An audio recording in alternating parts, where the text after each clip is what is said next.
One. Greetings, ladies and gentlemen, and welcome back to another World of Warcraft Classic Guide.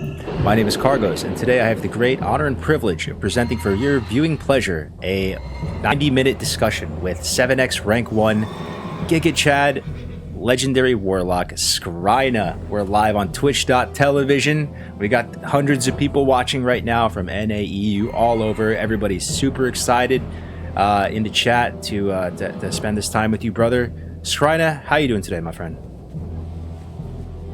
I'm doing good, man. I'm doing good. That's great to hear. It's a cozy evening for sure. Yeah, it's late for you, right? Where are you in the world, my friend? I'm from Czech Republic. It's like 11:30 now, so it's almost midnight. Oh, Czech Republic. So that's like the perfect time for me. But usually it's like 1 hour before this I start playing, or like 2 hours. Depends on the kids, and then I get to it. It kind of sounds like you have a Swedish accent, though, but I could be an idiot. Is it? No, I don't. I mean, maybe I do, but I'm not from Sweden. But I play with a lot of Swedish players, I guess. So maybe I pick up something from them, Oh, gotcha. Yeah, I actually lived in Prague. I lived in Prague when I was a kid. I went to International School of Prague. Lived in Praha 6. I did a semester there abroad when I was in college too. I got a lot of love for that country and that city. So I'm actually from Prague. Oh, really? Yeah. Cool, man. I'm actually from Prague.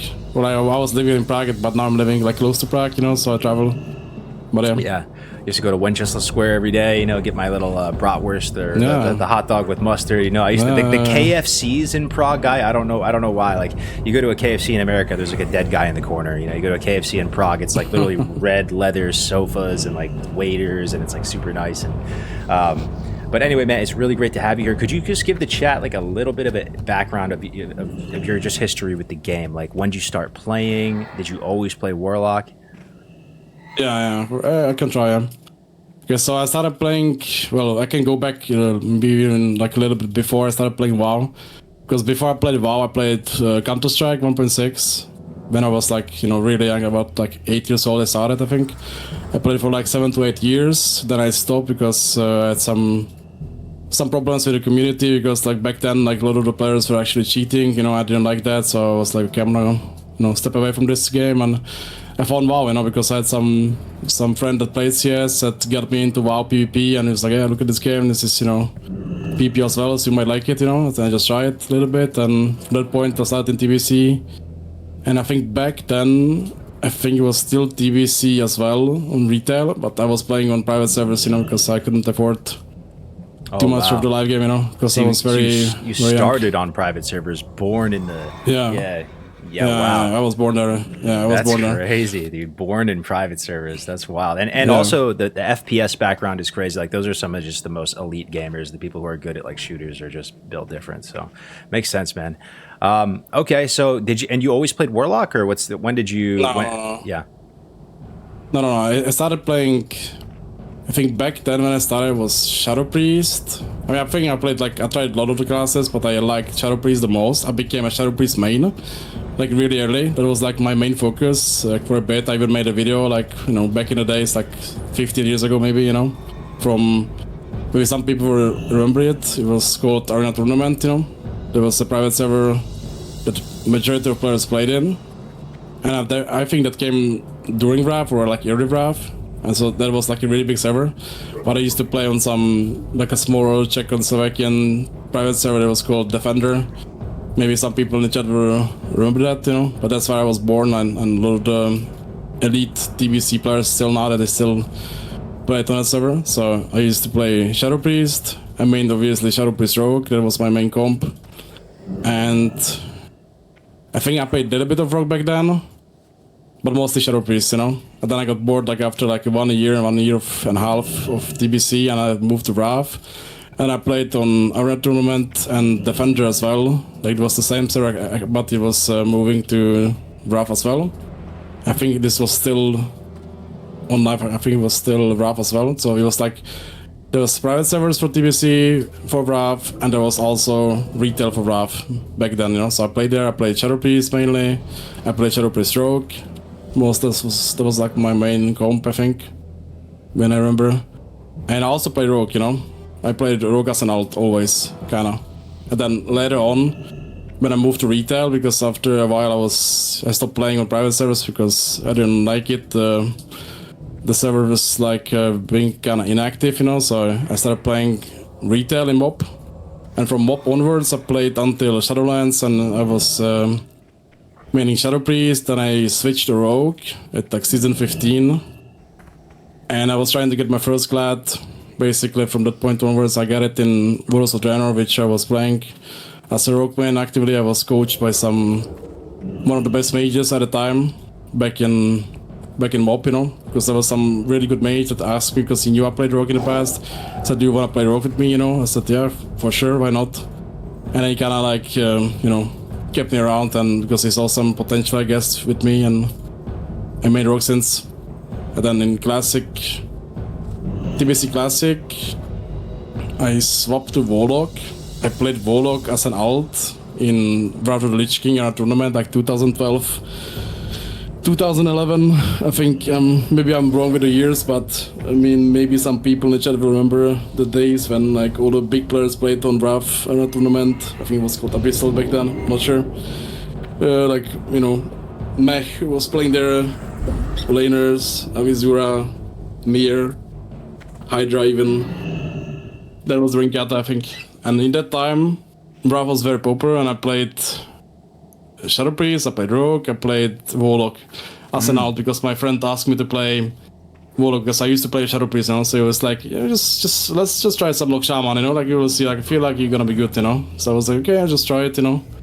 When I tried it, I was like, yeah. I've seen some names in this game too, like Odd Waffle. These are some private server names I haven't seen in a while, but it's crazy for you guys. Like this Defender server is almost like the Nostalrius of like the.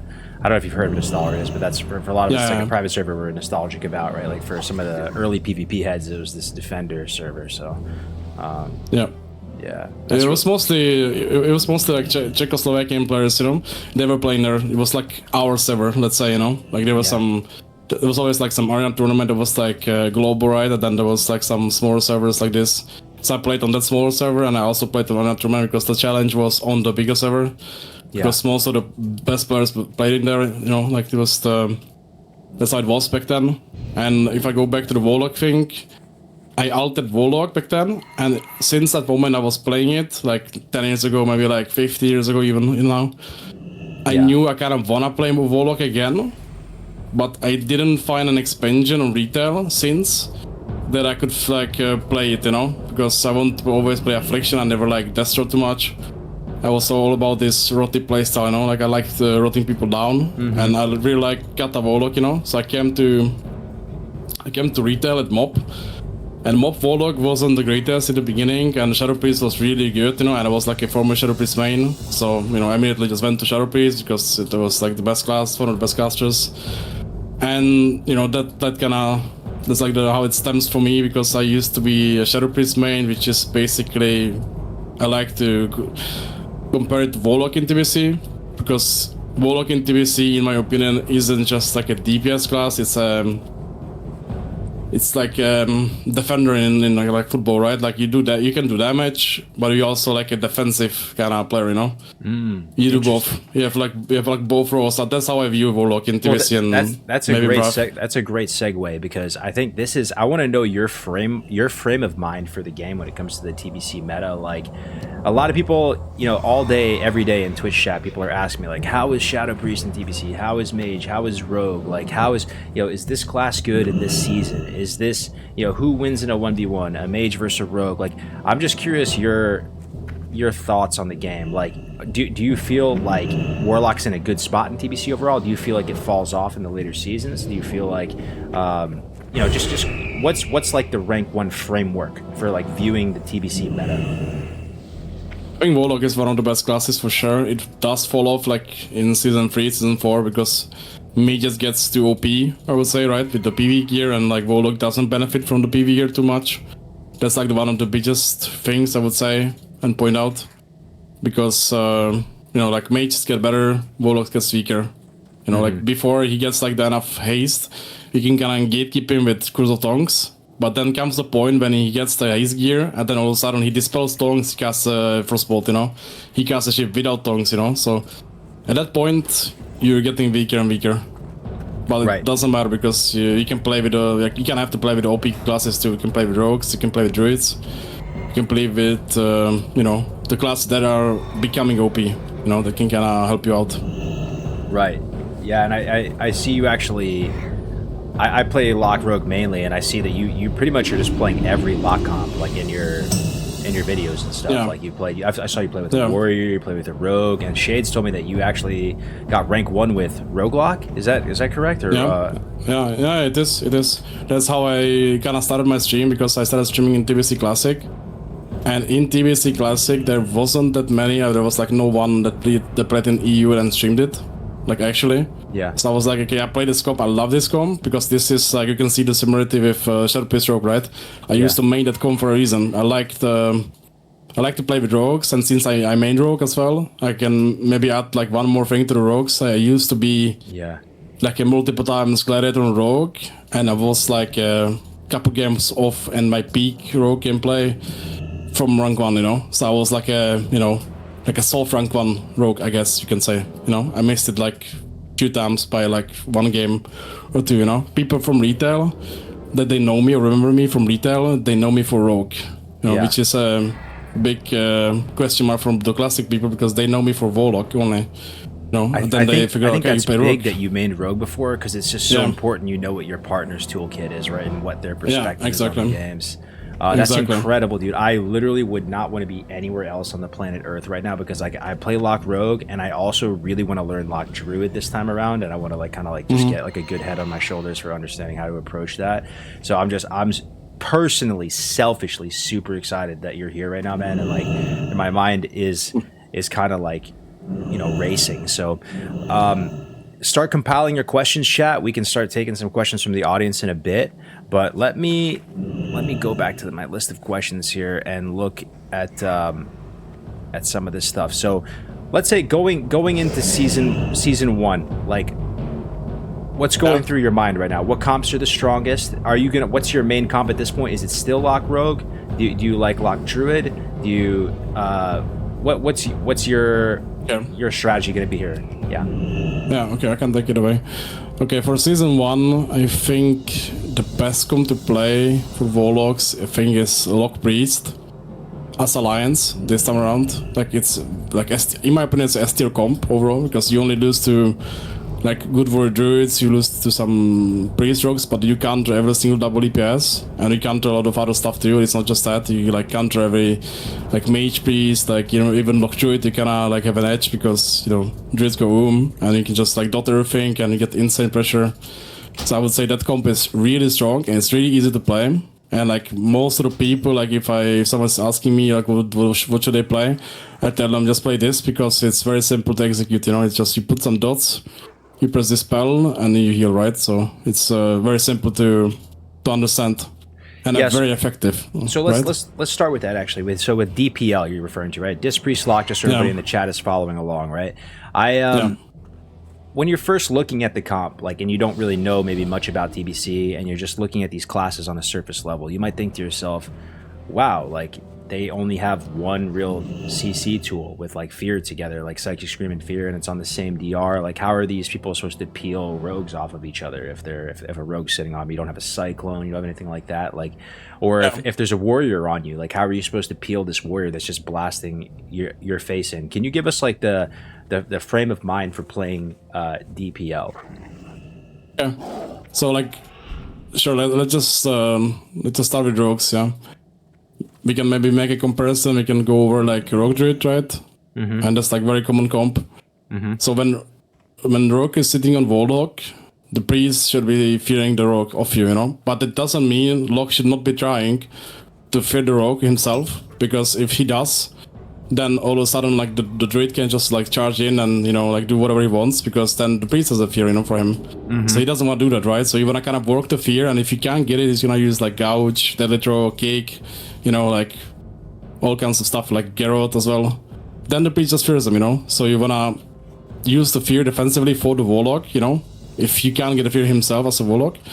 And all of a sudden, like you do like 2 or 3 fears. You get his Trinket, you get his Veil, you get his Cloak at the end, and then you just kite out and just drag them down with mana. But if they go your priest, then it's the other way around, right? You wanna position yourself in a way that you can fear the rogue off the R full, and do the same thing, right? Like you fear him once, trinkets. Second time, racial. Third time, nothing. On the third time, you try the kite out. So you have to play like this. Like you have to play the cooldowns, and after the cooldowns are over, and he has nothing for the fear, you just gatekeep him with another fears, and your priest escapes, and all of a sudden, like you just play mana. He can't escape, and he just lost his momentum.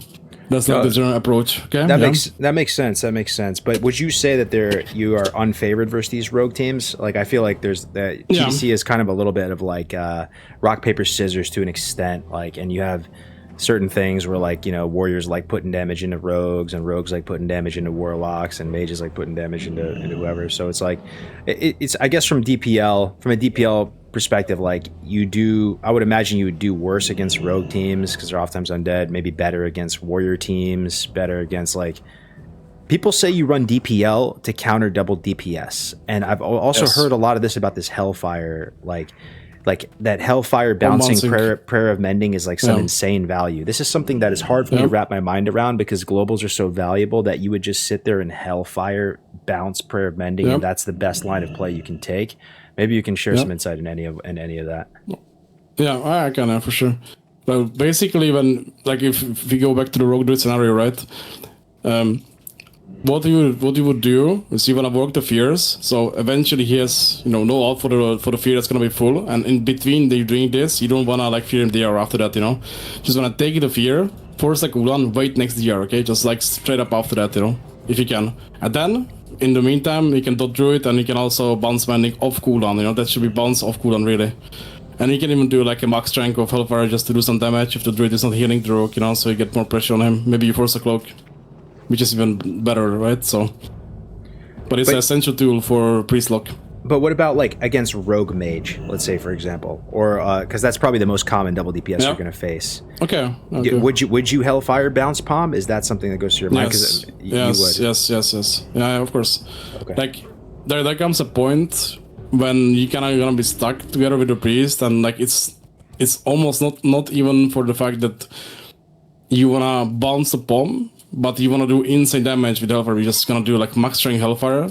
If you feel like that they're not gonna kick it, they're just gonna kick the priest maybe, or they just kick them, So you could do maybe like a rank one, however, fake the kick, because that's most of the rogues, they will want to kick this, because if you do max rank, and you have your icon up, because that's what you play on Lock Priest, they want to kick this. If they don't, then they just got cooked, because there's that's like crazy. I didn't even know max rank Hellfire did a lot of damage, to be honest. Like I didn't even know that. That's insane. It does like the most damage. Really? Yeah. It does shit. Yeah. Okay. So okay. So yeah, I'm playing Priest right now in pre-patch, right? And I'm really enjoying it, dude. Like I feel like I'm actually gaining a better understanding of the game overall, just being from the Priest POV, but we're missing that critical spell. We don't have Prayer of Mending at the moment. So it's hard for me to understand the value of that. Is Prayer of Mending the best value heal in the game? Is it like insane throughput? I know there's a certain range to it. Basically how it works, chat, my understanding of it, obviously I played against it a bunch, is like you Prayer of Mending a target, and as they take damage, it bounces around, kind of like a smart heal to other friendly targets, and it kind of ping pongs around. So this is something that I'm going to ask you today as well, Scryna, because what I've been taught on just like a basic level of TBC is like, don't really multi-dot if there's an enemy priest, whether it's 3s or 2s. And I feel like there's no hard and fast rules to Arena. Like that can't surely just be always the case. No, there's rules. So. Yeah, so it's like, I need to know how Palm works. Like, what are the nuances of it? What's your like mentality on like actually spread pressure, rotting the whole team down? Because that's what you want to do as a Warlock, right? Like you're trying to get your dots out to everybody. That feels the best, but you're not trying to interfere with CC. You're not trying to, give them these insane value with prayer betting. I'm just kind of saying a lot of stuff, but any initial takeaways? Yeah, I mean, I have a good example, I guess. Like imagine you face you play DPL and you face Rogue Priest, right? They wanna go Warlock maybe if you're playing Alliance, and if they go Warlock, the Priest is gonna go in and he wants to fear the Priest after he trinkets the blind, right? So he wants to fear and like cover the dot, and he wants to play really aggressive, and then you have to make a decision as a Warlock. Are you gonna dot the Priest or are you gonna dot the Rogue? If he's playing like this, and that's like it's the same thing in Lock Druid. if he's playing like this, you have to go for priest, because if you just let him play like this, then like you will never recover, from this point, So you kind of have to choose, and like, okay, you dot the priest, he has to go back, he has to go behind the pillar, otherwise he's in trouble. So you dot him out, and then he goes behind, and then you're like, okay, but Rook is here, like he has no dots, he's like 80% HP, priest behind the pillar, what do you do? That's like when I decide, okay, he's out. I'm pressing corruption on him only one time, no siphon life, and Curse of Agony, okay, at this point. Because I know before the priest comes... Rogue, right? On the rogue, yeah.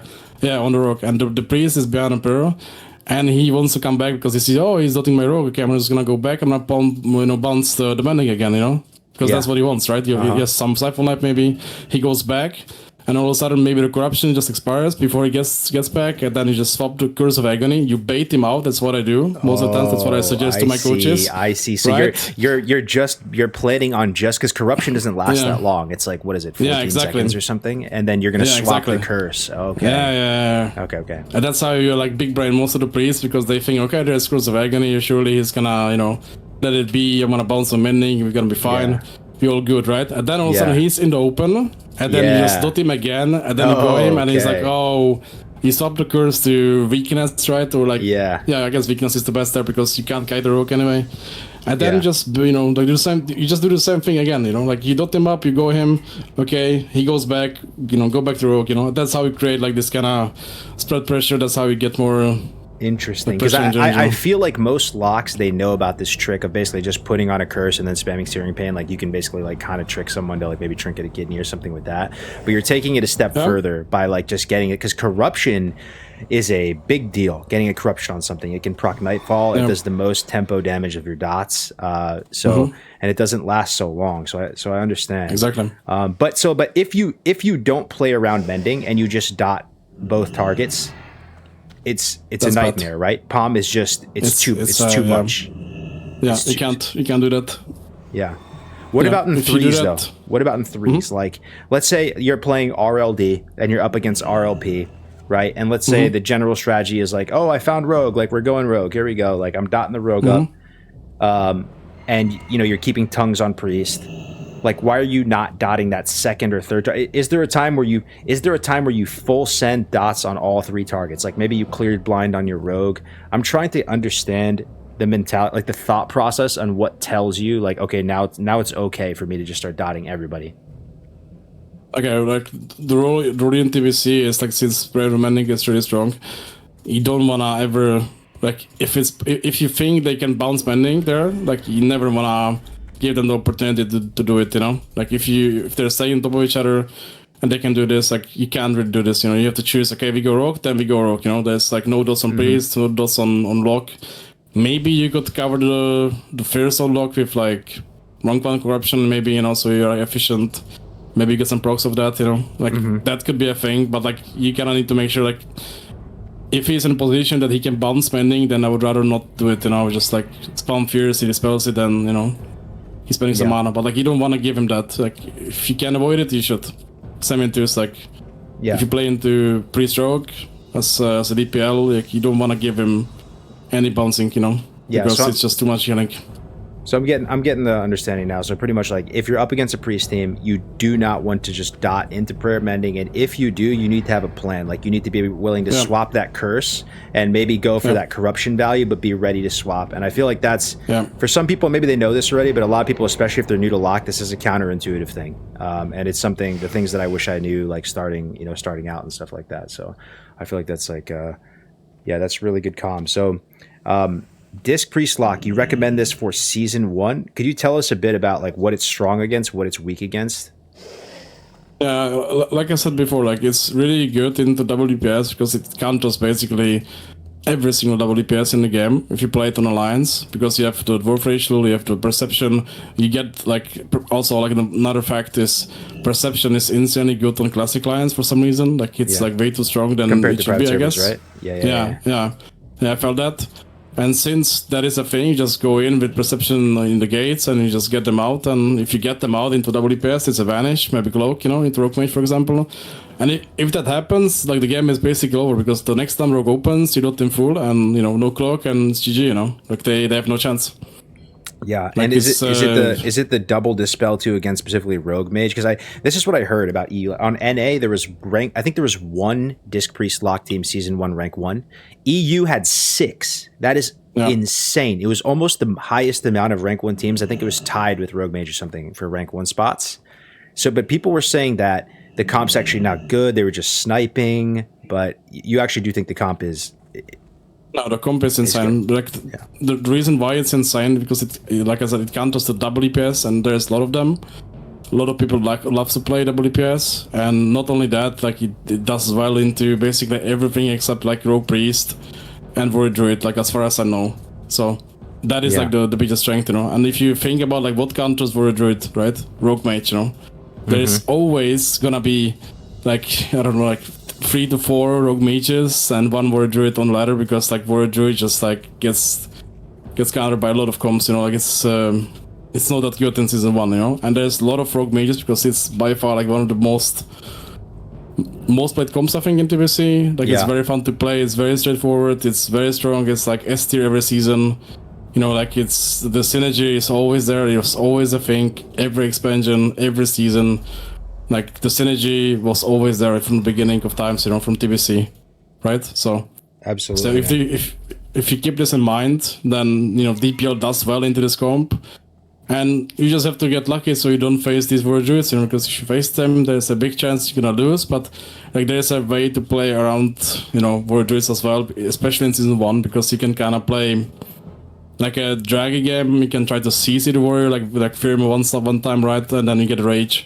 I would imagine the strat versus warrior druid, because you're gonna fight counter comps. It's just TBC. It's gonna happen more times than not. I assume you just play extremely aggressive against the warrior. Like both of the priest, just pretty much as offensive as possible, blasting the warrior to try to get him to like basically retreat. Or what if you have to fight that? Like what do you? Do you feel like you all in? Are you opting for a more control type of style versus that? Because I feel like you're just going to lose that. Yeah, I mean, it depends on the map actually. Like I played, okay, maybe a little bit more of my background. I played mostly Rogue Lock into us in Classic. TBC, that was my thing. Like I said, in private servers after Classic, I play with the Affets, which is a Disc Priest, like known for private servers. He's a multi-rank one as well, and he's also Czech, by the way. So like we kind of teamed up together. And we played a lot, and we were like, okay, let's play some, you know, Lock Priest, you know, because we can play together. We like playing with each other. We're very comfortable, I think. And we played that a lot, and we figure out, like, into Warrior Druid as Alliance TPL, you need to play according to the map, you know. If the map is big, let's say in Nagrand Arena, you can kind of play the CC Draggy style. If it's Blade's Edge, you have to play mind controls, you know. Like on the warrior, like you need to still like kind of play the dragon style, but you can also win on CC because you know if you control when you say the mind bridge, control, do you mean you like MC them on the bridge and jump them off type of thing? Yes, exactly. That's what you do into warrior druids on Blade's Edge. But I feel like even then, like if they are good, they're gonna still play around the mind controls. They're gonna stop them. It's gonna be still very hard to win them. When I face like the best warrior druids on PTR or like on Warmain, in other private servers. So it's not something you can rely on, but it's definitely a move for you. But I would say the best map for you is Nagrand. Because in Nagrand you can you can run the pillars, you can drag the game out. Like it's very comfortable for DPL, you know, when it comes to that. In Ruins you have no choice, you just have to. In Ruins, like basically how it goes when I play DPL, even if it's not Alliance version, you need to get a fear. Initially in the opener, you need to blast the warrior, you need to get a fear, you need to force a trinket, or you need to get like insane pressure to you like almost kill them and force everything. And you know, if they trinket, then you're like, okay, then you know we got a trinket, now we're just gonna wait for a perfect opportunity, we're gonna set up the warrior, and we're gonna get a fear off the coil, because that's how I play it. If I get a trinket, I'm just gonna opt to find a situation where I can fear with coil on demand, or my priest can fear, you know, if he goes me. And if he goes me, I just like, okay, like let's go for fear. You move in, I call him for you, and he gets a free fear, you know? If the druid is like too annoying for your fets, because he likes to run around, and like it's hard to get him right in Terraform. So, but we basically, like we talked about the positioning, like into Rogue Priest and like Rogues and Warriors in general before, and I want to add into this is into Warrior Druid, and I think it goes into most of the comms, you need to know where to stand. and that's like the biggest fundamentals of Arena. Like if they go me and the druid is like, let's say, imagine you play Runes of Lodron, druid is on Tomb, and I'm playing maybe close to my starting room, you know. That means the druid, if he wants to heal, he has to go through my priest. Then he maybe tanks some burns, or he has to expose himself, you know. If I change my position, like maybe I go to the room and he needs to go out, you know, to heal. He doesn't go out, like there's no heals.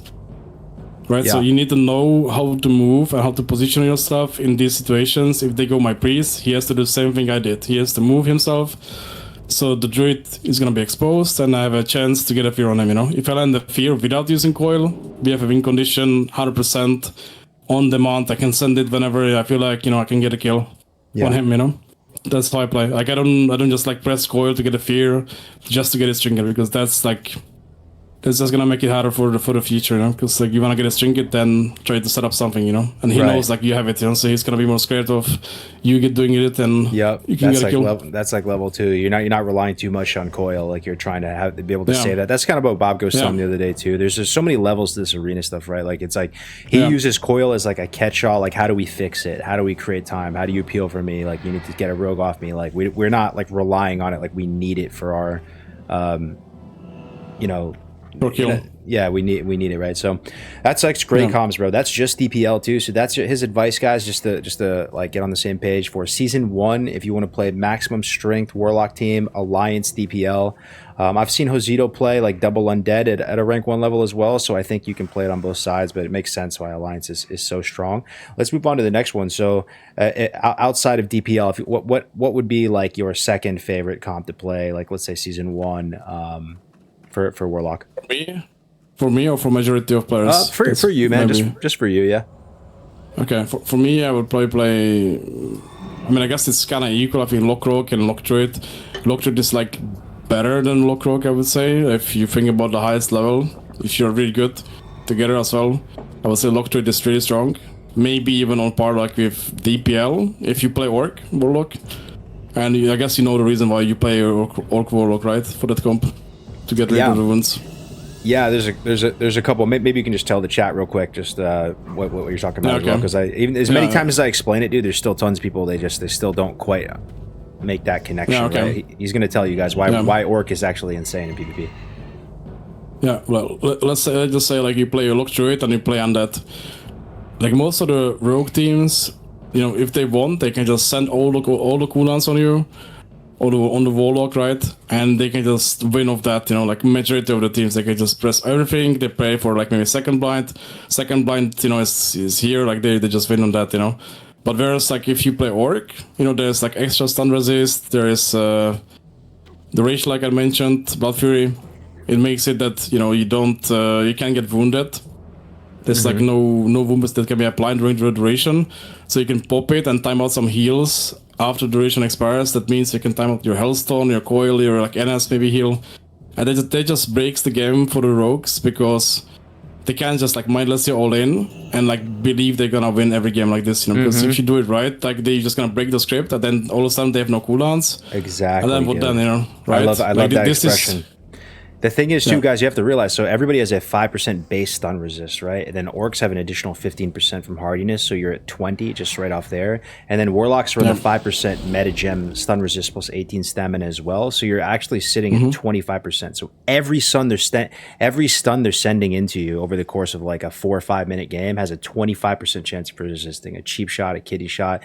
And even though if you're not super favored into these rogue teams, maybe you resist the 5-point kidney, and then, like you said, it breaks their script, and you're able to win some of these games. Actually, it's 20%. It's 15 plus 5, but it's whatever. It's still like really, it's like quarter chance every kidney that you're gonna resist. You know, if you think about it. So it's really strong, and that's why like I advise to go Orc Warlock into like playing Lock Trade, because if you know you're gonna play this comp, Orc is just better, and that makes the comp much better than if you would play it as Undead or like Alliance version. It just like it bumps the tier list like much harder than it would be without Orc, because it's just that strong, I would say.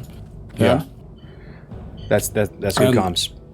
Yeah, and about the Rogue Lock, just to finish this off, is Rogue Lock is really strong as well in season 1. Probably better on Alliance for the first season. But later on, it's better on Horde, I would say. This is like a very common question that I get asked, and explaining this like a lot on my stream. And I think that like Horde is better overall for ladder play, if you think about it, because like you face DPR as Alliance, and then what happens? You know, like you find a rogue, you get the best opponent, maybe you win. You know, you get forced a lot to cooldowns.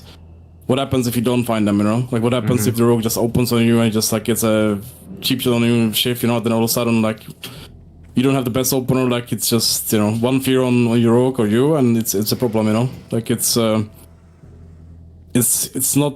I think I would say it's a little bit overrated, because like I played both on Classic. I played like Alliance and I played Horde. I got drunk one as Horde in season 4 with Foxa, playing with you know, Glaives. I actually got Glaives last week when we played.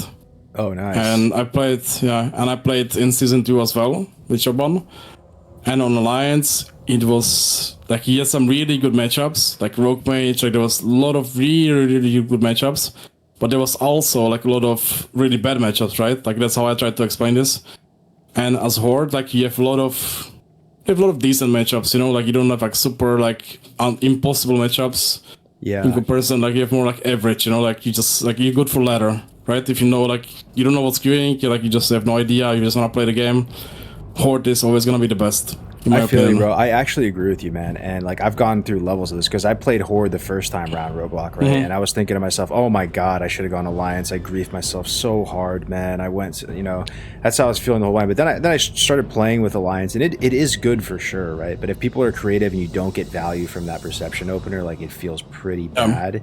And the main one thing I've been noticing, and not to say I'm the best Warlock player, but like I'm positioning wise, I'm positioning way more aggressive versus like DPR priest teams if we're going priest or whatever, because I'm just on top of them, because you have the votive, as opposed to having to play kind of like scared with your pet and like be mindful of the psychic screen and stuff. So that's good comms as well. So like with Roguelock, my perspective is like DPR we have a hard time with, like that, like, you know, Alliance DPR is one of the harder matchups. Warrior Druid is pretty chill. Rogue Mage, it feels like we like kind of soft counter them a little bit. The Hunter teams, we feel like we soft counter them a little bit. Have a hard time versus Cactus, Resto. So that's one I'm curious your thoughts on. And then Alliance DPM, very difficult as Rogue Mage. That's Dispriest Mage. What are your thoughts on it? Like, do you maybe you feel differently about some of this stuff? Do you feel Roguelock is good or bad versus some of these teams? Yeah, I can try to like add another layer to this conversation. Is right. If you play Alliance, you're kind of forced to some streamlined strategies that you kind of face the pair, like, okay, we can't really go priest, because if your cheap should resist, if your spell lock resist, that guy gets a one fear, you don't dispel, or like maybe covers with dot, you dispel the other thing, right? You dispel the dot. You don't get his fear, the game is instantly over, right? You're kind of forced to some playstyle, and it's predetermined, like how you're gonna play on Alliance. Whereas on Horde, like, okay, like, you know, you face the pair, okay, you go in, you have a shield, you stop the priest, you fear him out, you dot him out, maybe you find rogue between, you know, like, you just go priest, you know, you don't care, you just fucking send them. Sorry for the swearing. No, it's right. But yeah, but you just send them, you know, like, you have options, and the more options you have, the more creative you can get with the comp, and that's why I like to play it on Horde, because there's like, you become unpredictable, you know, like you have options, but you have to choose the right one in a certain situation, you know, and like the enemies have to decide what do I do, right? Like you saw some of my games, and when you watched my video, right, you watched like the World Druid games, and you were like, I watched one of the clips that you watched, you know, and you said like about like I cursed the Druid. And I also don't worry, right? And the reason for that is very simple. Like, I gave him an option to react to my go, and I'm not relying on my cheap shot resist, or like, you know, if my cheap shot goes through, my worry, because if it doesn't go through, you lose the game, because you can't get a fear then. Yeah. And there's too many stops, so I'm trying to play the game in a way that, like, okay, we find Druid, we go Druid. You know, I don't mind. we just go him, right? So you're giving and yourself then options. I like that's like level 2 to this shit, bro. Like I follow a script when I play. I'm kind of tunnel vision on the script, but you're kind of at a point where you're planning for potential RNG disaster and giving yourself more options. That's really smart, man. Exactly. Honestly. Exactly, because I played this comp a lot, and I watched a lot of the stuff that was online when I started playing it in Classic Season 2, and I watched like the Pretender Voida, right? The video that they made. Yeah, the Yanakovich. Like the 2 hours one. Absolutely. Yeah. That was like my baseline. I watched I read through like all the guides they made, for that comp, and I was thinking like, because I was playing the comp myself, and I kind of knew like what to do because I had some like previous experience in the past, but I always went through like to the videos that they made, and I was thinking like, why do they do this? Like, is there like, something I can pick up, And then like the more I played, the more I realized, since I played mostly in Alliance, like that we kind of lack the options, because like let's say you play into War Druid, and what happens, like the War steps your rogue before the kidney, he disarms him, he fears him, he can't really drink it. If he does, it's a full fear. If he doesn't drink, it's a full disarm, If he has weapon chain, that is. Like if he doesn't swap it off, then it's like, 8-second disarm, it's kind of over. And then, like, you have very few options, so you kind of need to make yourself to be in position that you need to make the call for them to decide what they're gonna do. Like, if you play Horde, they can just say, okay, we find Druid, we just curse him, he's gonna trinket, we stop the curse, blind fears up, like we just CC him, just kill the warrior, like no problem. He doesn't trinket, we don't care about the blind anymore. We full send them with dots, we garrot him of that, we press spell lock as soon as we can before the warrior can fear it. And then we just press coil, another spell lock, like rogue is on him, like it's just over as well, like without him triggering anything.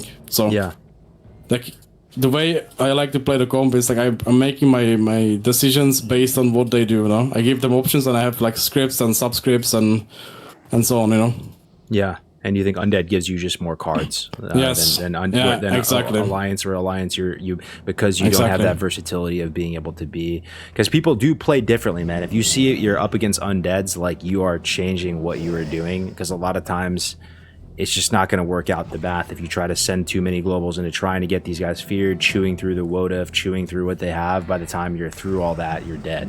So it's like that's. I understand what you're saying, and that's kind of how I'm feeling as well. Like I actually feel pretty good going into this, leveling my Horde Warlock as opposed to my Alliance one. So just on Roguelock, because we can kind of finish that one out a little bit too. So are you on the same page that DPR is the hardest comp for you? What are the hardest matchups for you as Roguelock, and the easiest? Honest matchups, I think DPR is really hard. Red Shaman, insanely hard actually. As overall, like Red Shaman is like insanely good into you. Like you have to get some good RNG, you need to kite well as well. Otherwise you just get smashed, especially when the Red is playing Cactus, God forbid you proc the Cactus build. Yeah. You just get one shot, right? You just get one, the Ret finally gets to you, right? Just like you just get 60% one shot, Yeah, so like that's like one of the hardest comps. Then Alliance, DPL, insanely hard as well. Like they should lose like 2 games out of 10, maybe 1 even. Like it's very hard for them to lose. And what else? I mean, there's a lot of bad matchups, but like DPR is definitely one of the hardest.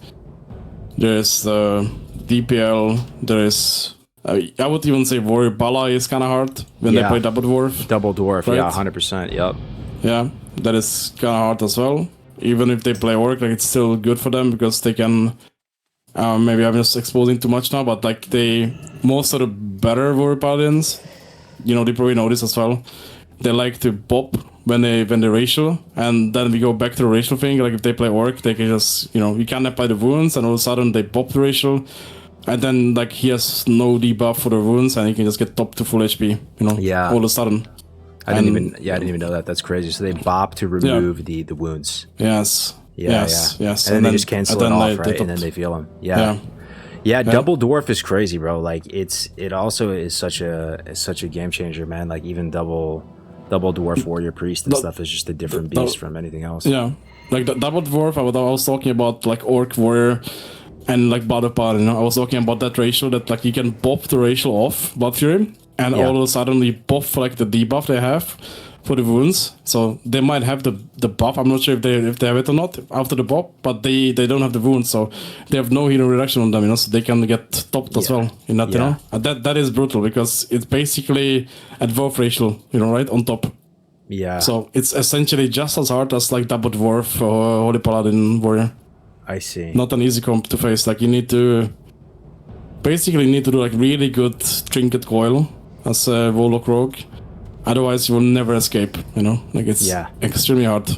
Actually. Is it your same thoughts on DPM as well? This priest mage, is that a tough one for you as roguelock? Only if they're playing. Only if they play alliance, then it's kind of tough. If they play horde, it's fine. For alliance, it's a bit harder because you know they have the dwarf ratio, so you kind of need to like do one soft reset, same into alliance DPL. Yeah. So like your rogue kind of needs to tank some damage, like he needs to like reset a bit, try to maybe get this cloak back, like maybe bandage too, and then come back to you. So that you kind of have to split the damage a little bit if you're dealing with dwarf ratio in general. Otherwise, you know, like you're not gonna kill. You just take too much time basically. So that is kind of hard, I would say too. Not sure if you counter it or not, if they counter you or not, but like it's definitely hard. Like, I wouldn't put it on the same line as DPR and all the other comps I mentioned. Double rogue, you know, obviously, really hard. Like it's like impossible matchup even. If they get open every game, it's impossible. You can leave almost. That's like I don't want to even almost mention that comp, but yeah, that's most of the people I've been talking to. Yeah, they that's probably their most hated comp. They don't even want to talk about it. They don't want to encourage it. They just think double dog is cringe. Yeah, so that's, it is. I've heard that quite a bit as well. So then there is one more thing. Sorry, I will. Oh yeah, no worries, man. It's all good. One more thing I want to add is Feral Rogue is also kind of hard if they play Alliance and you play Horde. Like if they get the opener, it's essentially like they play double Rogue, you know, basically. Yeah. Right? They sap and they just go and like your Rogue has to trinket the sap and blind and hope he doesn't miss. And if it missed, then the game is over. Instantly decided. Right? It's like it's still really hard. Like that's like maybe with some people like to play Alliance. Yeah, that's exactly what's happened with Bobka and I quite a bit. Like if they find him and they sap him, it's just over. And if it's Alliance, Feral Rogue. Yeah. You kind of want him to, you know, if you don't know what it is, you kind of want him to be close to you if you're playing Horde, because then you have the option to trinkets up, blind, vanish, you know, and like try to gatekeep the Rogue, you know, and then you just play 1v1 with the Feral. That's like your only play.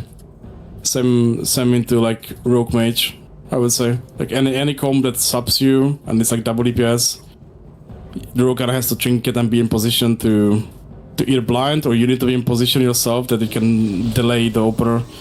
So you buy some time when he's sapped, you know, so that can work too. But usually it's better to just stack together and try to trinket sap, blind and vanish, and try to, you know, let the Warlock 1v1 with Feral. Yeah. And that's it. What's crazy, guys, is like each one of these matchups, like whether it be DPL or Roguelock or whatever, like we could literally sit here for hours talking about each one, man. It's like, it's hard to even get through them all, man. Like we're trying to kind of just scratch the surface on a lot of them, guys. If you have any questions and stuff too, definitely like throw them in there, you know, like that's, I feel like that's good for now for Roguelock. It's good to get your overall thoughts on it, that you do think it's strong, that you think Horde is potentially better for just grinding ladder, but Alliance, you know, might be slightly stronger overall. Like is my understanding, like Alliance Roguelock is probably better than Lock Druid on Horde. Potentially it could be better, but I think for general public, I would say Lock Druid is gonna be more accessible, because Lock Rogue kind of like you need some precision to the comp, you know, right, to make it work. Right. It's not just like you face Rogue Mage every game. You have to do some stuff as well. This is my experience with it too. Maybe you can add something to the conversation. I like that phrase you use. Like I did get Glad in season 1 the first time round, and we built strats kind of like without really consulting anyone. We kind of just built up a lot of all-in strategies, right? So we became really good at like just chaining CCs on a priest and just all-inning DPRs, right? And like killing priests and doing all that. And there's different ways to play it though. Like, and I've noticing with some of the other Roguelock teams, like they're going for more resets. They're playing it more like Rogue Mage. Like the Rogue is kind of like peeling for the Warlock, and then I didn't even really think you can peel for the Rogue super well, but using Coil as the ability to peel for your Rogue, like to interrupt that cheap shot, the kitty shot in your Rogue. the thing is, like, is that your playstyle as well with roguelike, like where you're resetting a lot and playing in that way? Yeah, I kind of do, but you need to know like when you want to do what, because you need to read the situation well enough to understand when you can reset and when you can have to, like, okay, we got this open, we can have to, you know, do something here, otherwise we're gonna lose, you know, in like a long game. Yeah. So, like, into DPR, like, let's say you would sub the priest, you would dot him up, you know, then he doesn't maybe veil, or he veils, he still has the dots, you know, he doesn't dispel it, you know, then enemy rogue opens Warlock, you know, then I tell my rogue, just open priest, you know, just go him. Because that's like the best shot you have, because he has to go for your, because in that situation he has to peer or rogue, you know, and if the priest is in a position, you can get a fear on him, you know, so you force like a DR fear on him without veil, and then, you know, you get him. Well, what I would do actually in that situation, I would like, that's what I do very often, I like to precast fear on rogue, and as soon as I cast that fear, I try to blanket so he doesn't dispel it, so he's gonna be willing that, right? Because he's playing double horde, like double undead. And then I precast the fear on priest because I expect him to do it, and then I DR fear the priest into another one, and then maybe I can DR fear the rogue, like when my rogue gets out of the CC, and then we just go priest, you know? Yeah. But it's very important to like not coil the priest for the rogue if he has trinket, because then you give him a reason to just trinket a crippling, you know, and he just gets away. You're never gonna catch him again. Right. That's like very important to, like, you need to know when to press coil good, and that's very you kind of need to know in your mind, like, what's your position? Are you ready when he opens? Like, are you close to him? Is there a travel time? Like, you kind of need to know all these things to know if it's a good coil or not, because if you decide in a moment that you're gonna coil and he has time to like gouge or like pre-kidney, then it's a bad coil, obviously, you know, because like you need to do it when he does it, or don't do it at all, you know, like it's something you need to get a feeling for. And another thing I could maybe add is, like, if let's just say like you find a rogue, like maybe I can talk about freeze for just 1 second. You find a rogue, you know, you sub him, full clean, full dots, he doesn't trinket anything, he doesn't get PS in time. Are you gonna coil him out or not, to kill him or not, you know? Like, you need to know if they didn't use anything, they don't use trinket, they don't use PS, then you can just kill him, probably in an opener, you know? Because you know you got that like insane opener, but you need to realize that beforehand. Like, what's the conditioning for like coil on like offensive side? Like, what's the conditioning on the defensive side? Because most of the times I like to use my coil as a defensive tool, and I even pre-coil it on Discord. I'm just gonna wait for him to vanish, and then I'm gonna coil him, you know? Like, try to coil him on the cheap kidney, or just like making kidney very early. So he has to overlap the stuns kinda, if he wants to do this like this. I think that's all really good comms. I think it reminds me of something that I was gonna say too. Like, if you're playing Warlock for the first time, right? And you're new to all this, like, this is one thing that I wish I did, and I think I'm gonna still do in season 1, is like, you need to see how strong your triple dot is or your quad dot is on a target. Like, if they're not pressing any buttons, if they're not healing, like, you might just want to duel someone and just put 3 dots on them and see how much pressure you're actually applying. Because I think from my perspective as a Warlock, I feel like I need to push every inch of damage. Like, I'll triple dot, go for the immolate, and I'll sit there and I'll continue to push damage with drain life, when in reality maybe I already pushed most of the tempo that I can generate, and it's better for me to just run out of line of sight and heal, bandage, do something like that. So it's kind of like knowing how powerful you are. It's hard to know with Warlock because you're doing damage over time, right? It's not like you're bursting. You can't just look at like a 2k eviscerate. So that's sort of like another level of Warlock play. That's kind of where I'm at right now, where I'm like learning from Bobka and some of these people that I'm playing with. Like, okay, sometimes it's good to just to run away and not to just continue to push damage, you know? So it just reminded me of that when you said that. Yeah. Like, I can add one more layer to do like rogue lock on alliance into rogue priest. The way I played it, like, we use perception right in opener. We tried to see where the rogue is, and then when we found him, we subbed the rogue, and then we made it so I was in position to max range agony him, so he can't just vanish, or like he can't, like, priest can just dispel the rot, like whatever, you know. Like, usually was when I press agony, at the same time your rogue subs the priest, you know, so you force him basically to cloak vanish, you know, if he wants to use those cooldowns, you know, but then you just force like 2 cooldowns over his perception, right? So it's like kind of big. that you can force this, you know. But if he doesn't, then you get a curse on him, you sub the priest, you get dot on rogue, like you go towards the priest, chip shot kidney rogue, fear priest, okay, you got will, maybe PS, you know, you have to run away, you know. After you run away, you force a veil, because that's how I play rogue lock into this comp. I try to take like small wins, you know, always. I don't overcommit until I know I can. Yes, I kind of. Yeah. You need to know, because like you play that comp a lot, right, as well. Yeah. So you know when if you overcommit at this moment and you don't kill, you just lose the game. Yes. Very likely, you know, because you just like you went too far. So you need to know, like sometimes you need to take small wins in order to win the game, because. And that's about patience and the game slowing down and not being like a spaz when you play. You know what I mean? That's it's so evident in watching you play. You kind of chip away at them, right? Like you're looking for options, you're looking for win conditions, as opposed to just following a script. I think that's a big like separator between like a Glad and like a rank 1 player. Definitely.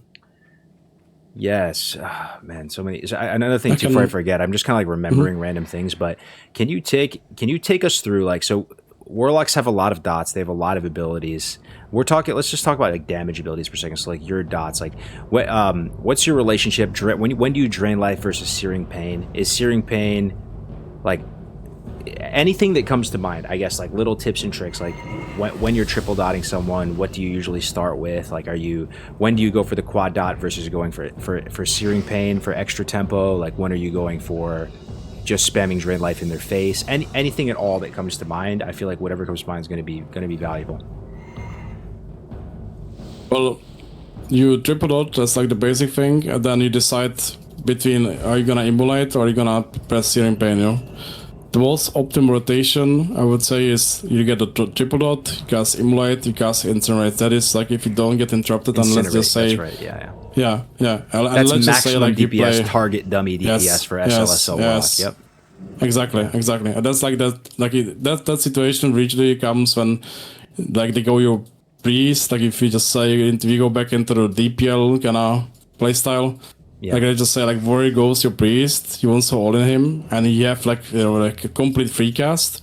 Then your best course of action is to triple dot, immolate, incinerate if you can get it off. And then, I mean, like, get it off. Like if he doesn't have like a spell effect, you know, maybe as rage is gonna reflect it. Then maybe it's not the best time to do it. Maybe it's better to just spam searing pains, because, you know, incinerate just takes like a little bit too much time in order to be effective. So you need to know, like, what's like your conditioning in this, right? So you incinerate if they go for your hero or like teammate, and if they don't go for a hero, they go for you. Then you can try to get immolate off, but usually you're not gonna get it off. So you might have to opt in for the searing pains, because searing pain is just fast cast, you know. And you also kind of trying to force them to kick you on fire, so you can spam drain life, because drain life. Yeah, that's actually true too. And people do. You think they wouldn't, but they people do. People do. They don't like it when someone sees you casting in their face. They don't like it. They're tempted to hit it. My thing is, and this is where I'm at too, is I think I drain life too much. The reason why I drain life, in part, is kind of what you're saying. I like to give myself some options, and you can't go wrong with being healthy. And you can obviously convert that health into mana like whenever you need. So it feels quite bad when you're is a Warlock and you're having to like tap into your health under not ideal circumstances. Also, the drain life can fish for nightfall procs. So I feel like a lot of times I triple dot and drain life, but I feel like I could be trolling, and maybe it's better to push more damage with searing pain. So I'm curious your mind. Like, do you feel like it's a significant damage increase to pump searing pains? Like how much are we talking here? It's not.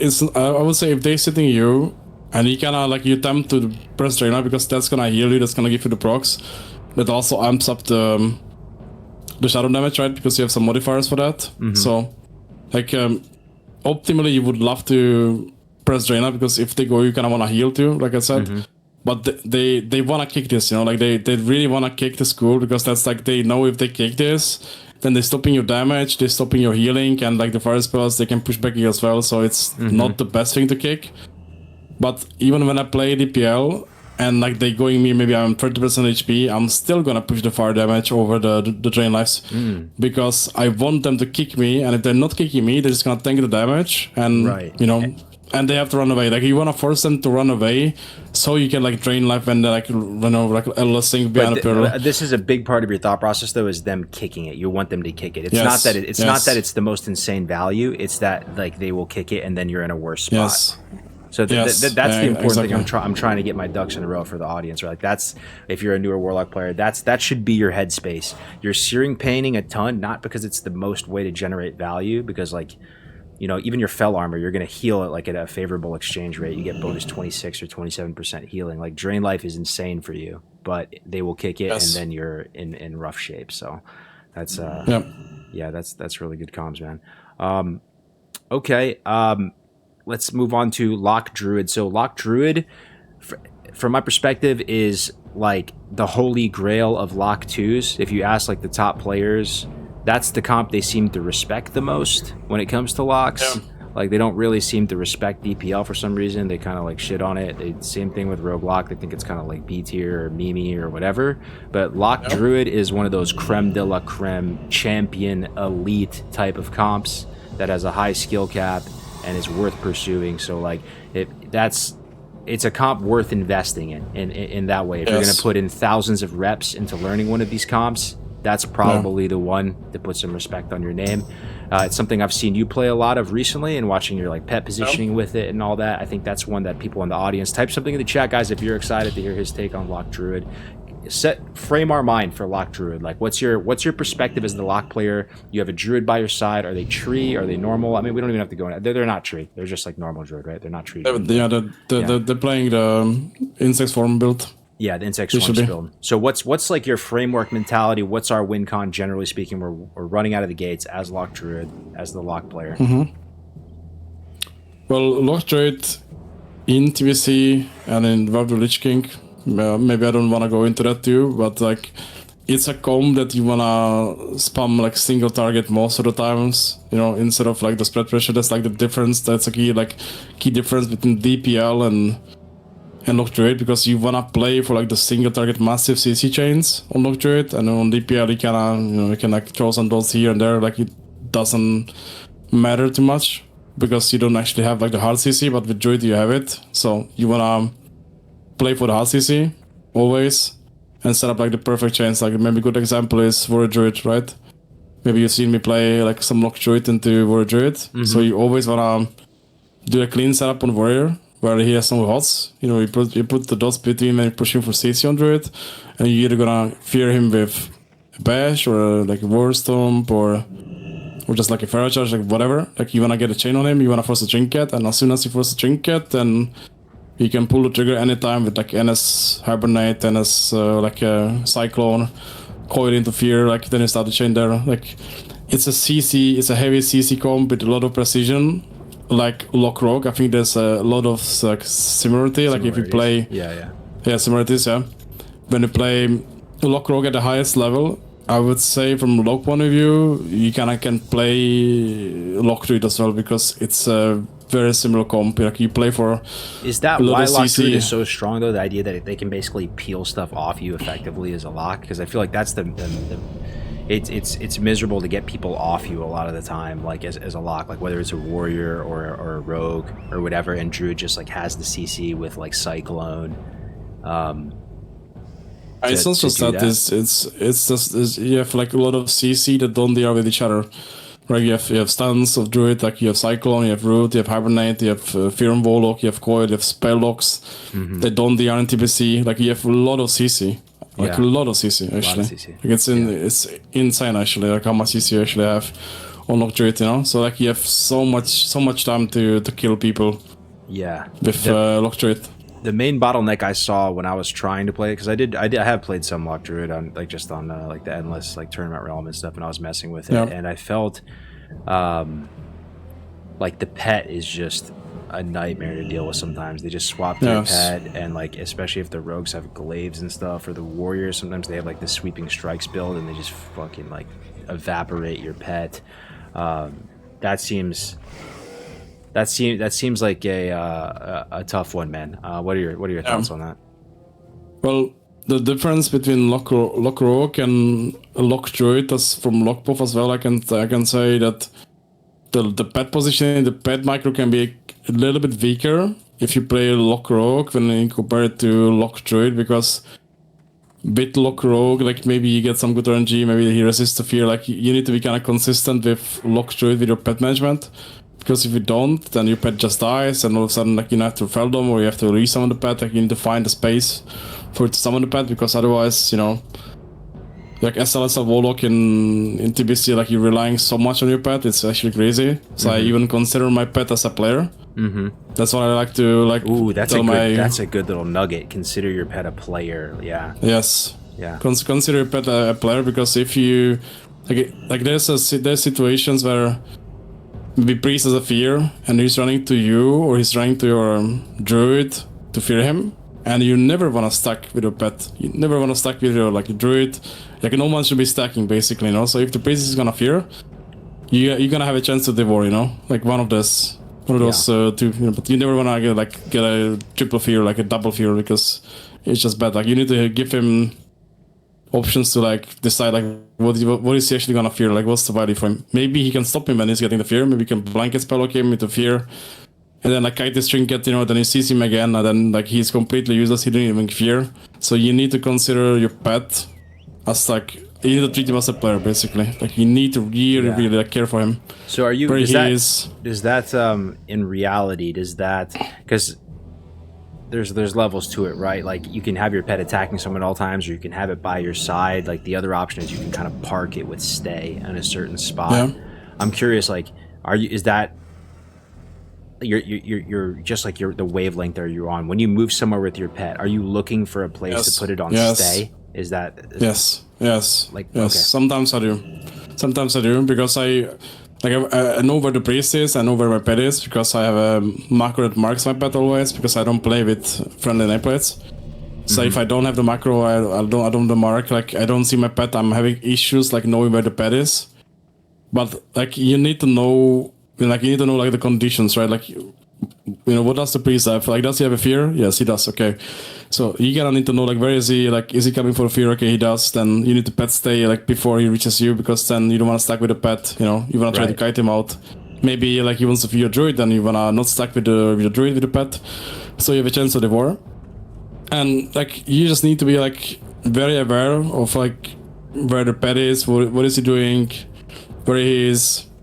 And like just care about the pet so much, you know. I think it's the most important in TBC and Bravo Lich King, because in those two expansions, like the pet doesn't do too much damage, but it's like the biggest utility you can have. Right. Because when I compare it to like Cataclysm, because I play that expansions also, like pet is usually used for damage. It does like very big damage.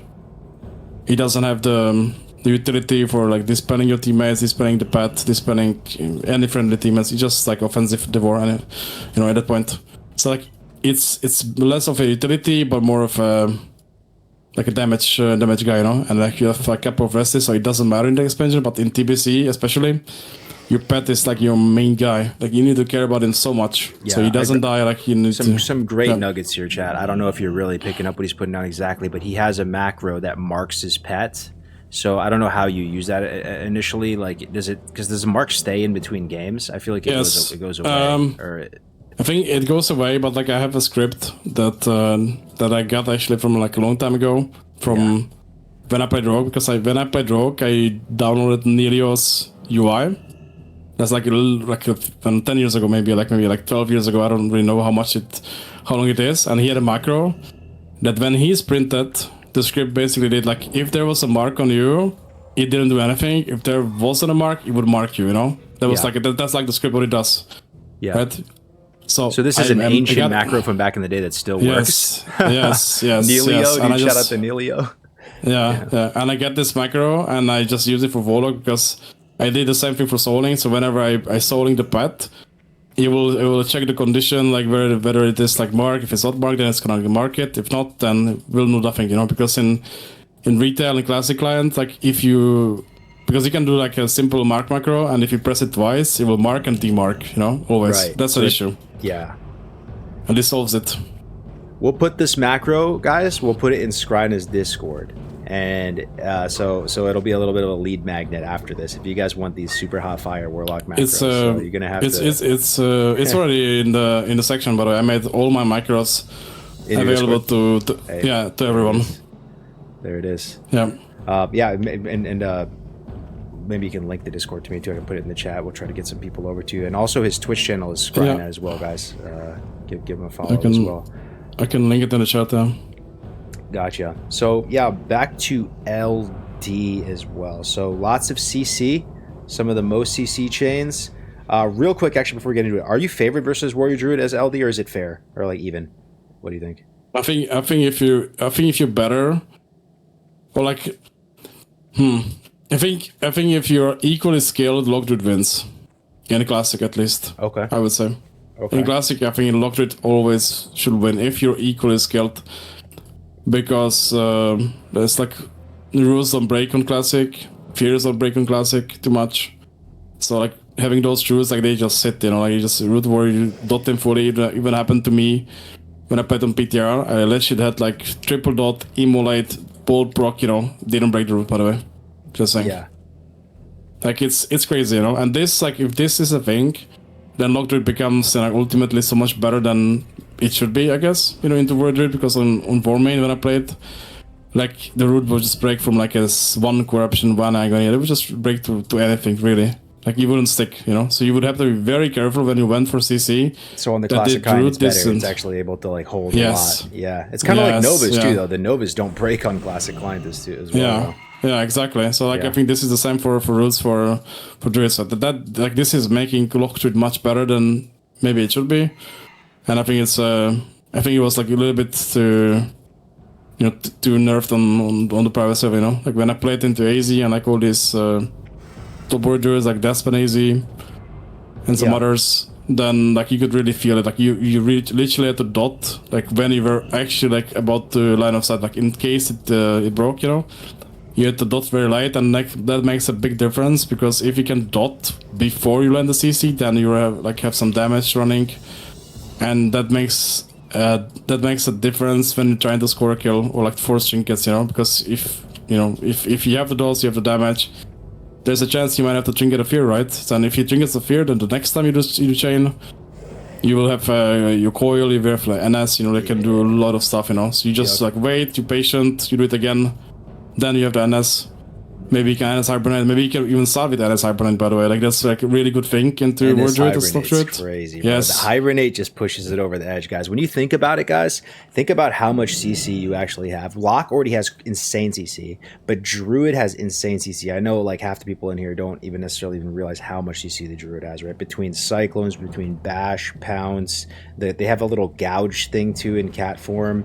NS Hibernate, so if you see the Druid in any kind of animal form, you just what is it, 8 seconds or 9 seconds the Hibernate? I'm not actually sure. I think it's about 8. Yeah, like it's really long. Does that doesn't DR with fear as well? No. That's the thing. It doesn't DR with fear. So what would happen, like when I played Lock Druid into Warrior Druids, and it's one of the Druids that I played with. What he did was like he started on Warrior, and he just insta saw Druid. It was like, okay, I'm just sending it, he just sends the NS Hibernate in the start of the arena, where it's already like fully dotted, like 80% on the Hibernate. Like that's crazy, bro. Right out of the gate, just use the NS offensively like that. He just sent, because he saw him stuff, because he was in stuff himself. Yeah. And since he has like the improved self himself, plus so you're in cat form, they're in cat form, is that what it is? Yeah. You just see him, you send the NS Hibernate. I love it. And I just send him because like he had no heals on him, like no regrowth or like no life blooms, nothing. Yeah. And he just saw like, okay, like because maybe it's a season 1 thing more or less, because he doesn't have BM, doesn't have Resil. But I don't like when he sends the Hibernate, and then we're like in a position that I am there, like I'm casting fears, he's casting clones. What is we gonna do? Like he has to like legit kick the fear early or kick the clone and then sep the other guy.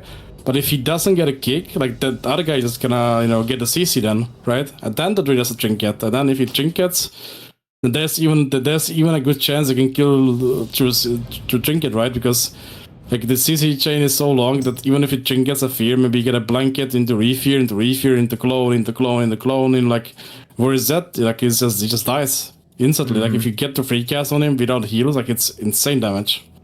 Right. with Orc Racial and like the Trinket. Insane damage. We did cover that. Demise, basically, he likes Orc if you're playing LD and stuff. If you're playing Lock Rogue, it's better to play Undead. And that Alliance is a little bit of an edge, but for you personally, if you had to grind ladder, my understanding, Scryna, if you had to grind ladder as Lock Rogue, you're going Undead. Yes, I made one Orc Lock, one Undead for Orc Lock itself and RLD, and I made one Alliance Warlock for like the DPL and maybe Lock Rogue. We'll see, but like I have like everything covered now. Right. Okay. So let's go back to LD for a second, guys, because LD is a crazy one. This is the elite one. There's probably so many win conditions. There's probably so many things that can happen. I just clear your mind, and what tips do you have for people if they're starting to go into LD and they're going to play that in season 1? What tips come to mind? It could be a matchup thing. It could be a general thing. Anything useful that's kind of maybe like not intuitive, or counterintuitive, however you explain that. Like when it comes to the comp. Well, I think the biggest thing for Warlock is like find a good druid that he's comfortable with, and like he likes to, work with. Like find someone long term. I think that's the biggest advice I can give for that comp, and try to build over the seasons. And it's like when it comes to like actual gameplay, definitely focus on the pad management, because the pad management separates like the good Warlocks and like the very, very best Warlocks, because like even like considered like good Warlocks, I would say, they don't have like the greatest pet management, and that makes like the biggest diff, I would say.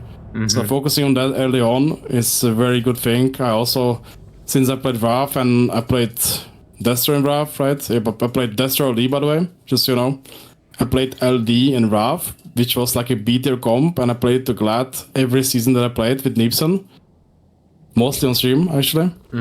And then it was like a heavy CC comp too, because you would like you would have to like Shadow Fury one guy, fear him, Seduction another guy, then like make a crazy setup, So I played like fair amount of LD, so I know like how to set up heavily with CC. And it's kind of the same in TBC, just like a little bit easier from Lockbuff, bit harder in Wrath because you have to do everything yourself, almost. And like I would say the biggest advice I can give is to focus on the pet control, focus on like making the focus macros as a Warlock, and add in some extra like pet attack focus. Personally, I have pet attack arena 1 to 3 on my mouse, so I can seamlessly send my pet, wherever I want him to go, without focusing on it. Like I don't have to use a single brain cell for me to send the pet towards the target I want him to like stop drinking, maybe, So I just press one button, he goes, I don't have to have switch. that on my screen right here. This was actually a command I didn't know existed for a while, but this is what the syntax looks like. You just do pet attack in brackets target equals focus. So for me, it's like alt mouse wheel up, and you can send it, because that's actually a useful thing, man, to stop people from drinking and stuff. This is a super nice macro to have. So yeah, when it comes to pet control, and you saying that's such an important thing with Warlocks, what is your system for controlling your pet? Well, my pet attack is on S, like where like most people have backpedal, right? We call it backpedal, I guess. It's very close to my movement keys because I move with WAD. So I want the keybind to control my pet, be very accessible, like on demand, like at any point of the game. I want to be able to control him. So my S is to pet attack, Alt S is pet follow, and Shift S is pet stay, right? That's my system. And then I have like a macro that does like pet attack focus, like I said. And that's like, I think there's some kind of weird key binding that I have. And I think it's Shift console, right? Under escape. That's like some very, very awkward bind, I would say, for me. But I don't really use that often because I made the other macros in Wrath because I really needed them, I felt. Because in Wrath you needed to do damage, like cast, immolate, incinerate, like all that stuff very fast. And there was like no time to press shift console, like even like de-target your target and focus other guy, So I needed to move my pet seamlessly without thinking about it, So I made like the pet attack arena 1 to 3. And that's on my mouse. I have the ammo mouse like Naga Yeah, the Naga. But it's called. Yeah, I think but I'm using the lesson to be learned, guys, is choose binds that are going to be like, so Scryna uses S, Alt S, Shift S, like come up with a system, like make it all kind of like relational to each other, the keybinds. Like for me, I use like mouse wheel, but like I use like control mouse wheel, shift mouse wheel, alt mouse wheel, but the core of it's mouse wheel. So like pick a keybind, find a system, find something that works for you, and prioritize it as a really high priority keybind, right? Like it's not this is not some like afterthought. This is like one of the most important things about your character and your class. So yeah. But yeah, like. Sorry about that. Yeah, maybe I can add one more thing actually, or like a few more things. Oh yeah, to the pet control. Like. So there's like the pet attack, target, pet attack, focus, and then like I have to arena 1, 2, 3. But I also have like devour macros for like everything pretty much. Like party 1, party 2, dispel the pet itself, dispel myself, target devour, focus devour. Like I have like arena 1, 2, 3 devours too for with agony, baked in. So when I put that perception up and I go with a mount and try to get someone out, I press macro that does pet attack arena 1 plus devour arena 1 plus agony arena 1. That is for like rogue mage if you know the frame. If you don't know the frame, I have like another macro. Wait, so it's like the same keybind for devour and agony? Is that what I'm saying? Well, or I have extra keybinds for this, on my MMO mouse that I use. So if I know it's rogue mage and I know the mages are not used, I know I need to press one bind. And if I see the rogue or my pet sees the rogue, he will get him out with devour if he has buffs. And if not, he will just try to bite him out of stealth. And if I see him he's in my line of sight, I will get him out with agony. That's I have 3 separate keybinds for this. So I can always never fail this anti-stealth deck. Because you know what can happen, right? If you played Rogue in the past, like how Rogue works. If you have only sub macro, you don't have like sub 1 to 3, or like at least arena 1, 2. Then what's gonna happen? Like maybe Rogue, you sub a priest, then Rogue is gonna be on top of him. You spam the sub macro, you're gonna accidentally sub the priest again. You screw the rear, right? So like you don't want to have that happen. So you need like a sub arena 2, so you know the specific frame of the guy. I have the same for Warlocks. Yeah. So if I know I'm facing a rogue and I know he's arena 1, I'm just gonna press that one macro. I'm just gonna be smashing it. I don't care about the mage. And it's gonna devour him out of stealth. Yeah. Yes. This I'm telling you, bro. Like right now, boys. Like, look at the screen right now. It says natural perfection devoured. Scryna has the most over-engineered Warlock UI I've ever seen for Arena. It's so fucking built different, man. Like the weak auras, everything is refined. It literally is doing stuff that like we all wish we had, right, as Warlocks, but we don't actually know where to get it. Or like you'd think to yourself, man, that'd be so nice if I had that. Well, this dude's got all of it, bro. Like he devours something and it shows you what you're devoured. Like your weak aura game is strong, brother. Like, and this is something too that I'm gonna say. Like, if you want lessons from Scryna, guys, like I'm probably gonna get some lessons, bro. Like you guys can book through our site, TBC PvP. He's one of the coaches there. You can reach out to him on Discord too if you just want to do it directly with him, or hit me up or whatever. But I just wanted to make that quick comment that your macros, your weak auras, your just overall setup is just like insanely over-engineered, man. Yeah, thank you so much. One thing I can add that I think that's maybe I'm gonna sound like like no one does this, but I'm like 99% confident that no other Warlock than me does this like effectively, because I started doing this on Warmane because I felt like there was a need for it, and that is we talked about this on Discord, by the way, in messages. And that is like the trash buffing, like yourself, the pet, the teammates, like when there's time and free GCDs. You're saying mid-game, not in the starting room. He is mid-game. This guy is the mid-game king, bro. I've watched this guy play Lock Druid. He creates new Hellstones all the time mid-game. He's bandaging when he has 94% health. He'll use every bandage cooldown. He's talking about rebuffing his teammates with trash buffs. I bet you almost every Warlock in here like has never done that. That's just like weirdo. But like why is that even worth it, bro? Like I mean, from your perspective, obviously I believe you, it's worth it. But like, is it just that you're thinking that the priest is gonna have to spend mana to dispel this, and it's just a good trade? Like, what's your thought process? Yeah, exactly. Like. You're giving the enemy priest a chance that he's gonna dispel your trash buffs that does absolutely nothing for your druid, but then he's gonna keep his life bloom, and if he keeps that life bloom, maybe he keeps that revenation, he's gonna top himself with Swiftment. You know, like you're giving him like more defensive tools. Like you can't give him more. Like you can peel for him, but at the same time, like if you can, you know, help him a bit more, because aside from peeling with fears, you can also trash buff him, and then you know you protect his. You're basically protecting the buffs he has, you know, plus the healing he has, you know. Same on you. Like if they go you as a Warlock and you're relying on your HOTS from your Druid, rebuffing is extremely efficient on you, because you're giving them a chance that they're gonna dispel something else, you know, and not your HOTS or shields and so on, you know. So and it probably and honestly, dude, rank 1 of those buffs probably costs like no mana. And if you were to record your own gameplay, guys, and you're able to watch back your games, you could probably just find some times where you're just walking around like trying to figure out what to do, and because it costs almost no mana, that you might as well rebuff yourself with those things, right? So like, yes, exactly. This is another thing we have to find, maybe like a cast sequence macro to just quickly target yourself and put those trash buffs on, or one for your ally. But it's great comms. Like the thing I learned from Scryna too, bro, is like I have a new perspective on Hellstone watching Scryna play, that instead of just this one-off item that you use in arena one time to like kind of just, you know, heal a little bit, I look at it as like a craftable defensive cooldown. Like you literally can craft it multiple times a game and print a defensive cooldown, and that's how this guy uses it. Like when it's a what is it, 4-second cast for Hellstone, guys, or is it 3-second?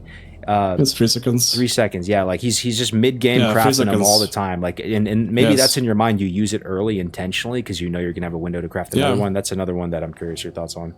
Yeah, I mean, of course, like if like let's just like go into this, you know, like you face Rogue Druid and they try to all in me, and I'm using my rage, I'm using my like everything. I want to heal myself, and I also don't want to maybe like force my Druid to trinket if he doesn't have to. So I try to bake my Hellstone after racial plus coil, you know, maybe like a spell lock overlap so he doesn't dispel the coil, and I try to get away, you know, like there's like a chance. But like using the Hellstone as a cooldown effectively is really good, because you know it's a 2-minute cooldown, you can craft it again.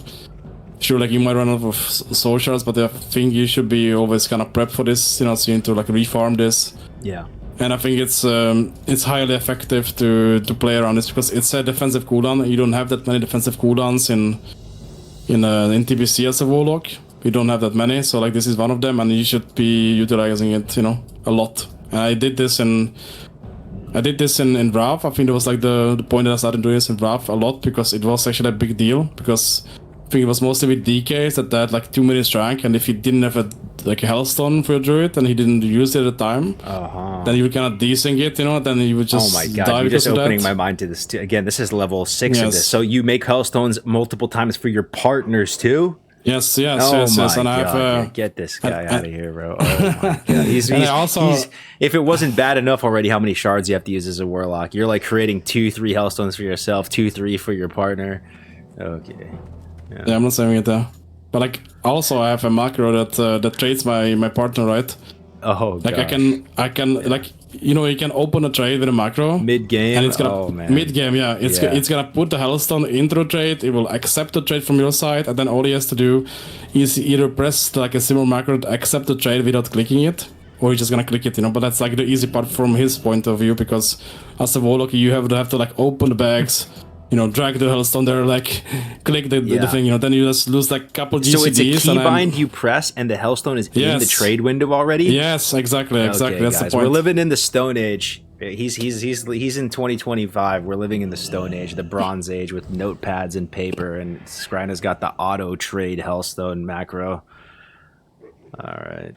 And I know, you know, I learned this from a Wrath player. Like he was one of the best Wrath players called Kurosine. And, you know, like he was doing this in Wrath, and I was like surprised, like why like are they actually doing this like minimax, you know? And then like he showed me the macro, I was like, okay, holy fuck. Yeah, it's actually insane. And like like in Wrath it's even more impactful, because like you play around cooldowns more than in TBC. So like I said, like the strength example is a good thing I think to say or show, because if you don't have a Hellstone for that, you know, like your Druid just might as well just die, you know. Like you need to have that. You need to be prepared for this. So like it doesn't hurt to spend 3 seconds for creating a Hellstone if it's gonna save your life, right? Yeah. Or like maybe not force a trinket, or maybe your Druid trinket. Like it's a big cooldown. It's overlooked heavily. I would say it's even I would say maybe it's even more overlooked than the trash buffing, because I don't think like people sometimes trash buff when I see that, but most Warlocks they don't do that. They don't have the space, but I over injure it to the point that I see that if my pet is I'm even buffing my pet, by the way, and I have all like keybinds for that because I developed a system for that, that I buff myself if I'm missing like a breath, buff, not the invis buff. I'm just gonna buff myself with only that, because if you have like the cast sequence macro, like I said, there could be a chance you could be like rebuffing yourself with the buff that you already have. Yeah. So actually, it makes sense. You can make a weak aura that shows you almost like preset the inner fire weak aura. You could have an inner, you could have a weak aura for like, it would drive me fucking crazy. But yeah, if you're missing the those buffs, you could have it pop up. Yeah. No, it makes sense. Yeah, with weak auras and stuff, we have crazy ability to get information now. Yeah, and I just injured this with Vikara, so I know when anyone in my team is missing a buff, I will know basically, and I would just like, okay, if I have no other priorities during the game and I see nothing's really happening, I'm behind I'm just running, I'm trying to chase someone, I can't really press any other. Yeah, then you just do it, because you feel like there's no other use of your GCDs, and it's like it goes like 100 mana for one spell and it goes like 50 mana for the other, so it's really nice use of this, and it's another level of min-max. And like I said, most of the Warlocks, if not all of them, they're not doing this, I would say. And I don't want to be harsh like about this because maybe some people do and I don't see it, but like I think this is like heavily overlooked. Yeah, no, they're not, dude. Yeah, no one's doing that, right, chat? We're all learning something here today.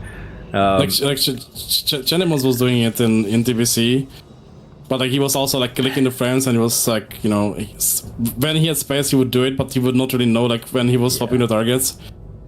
Does he need to like buff the breath? Does he need to buff the invis? Like kind of like he was doing it for sure. Like, but yeah, like it's a different thing if you have to click your teammate. Like this is like a general thing. If you have to click your teammate to see his buffs and debuffs, then all of a sudden you're missing information from your current target frame of what's happening there. Like maybe he has like, buffs, maybe he has some debuffs you want to see.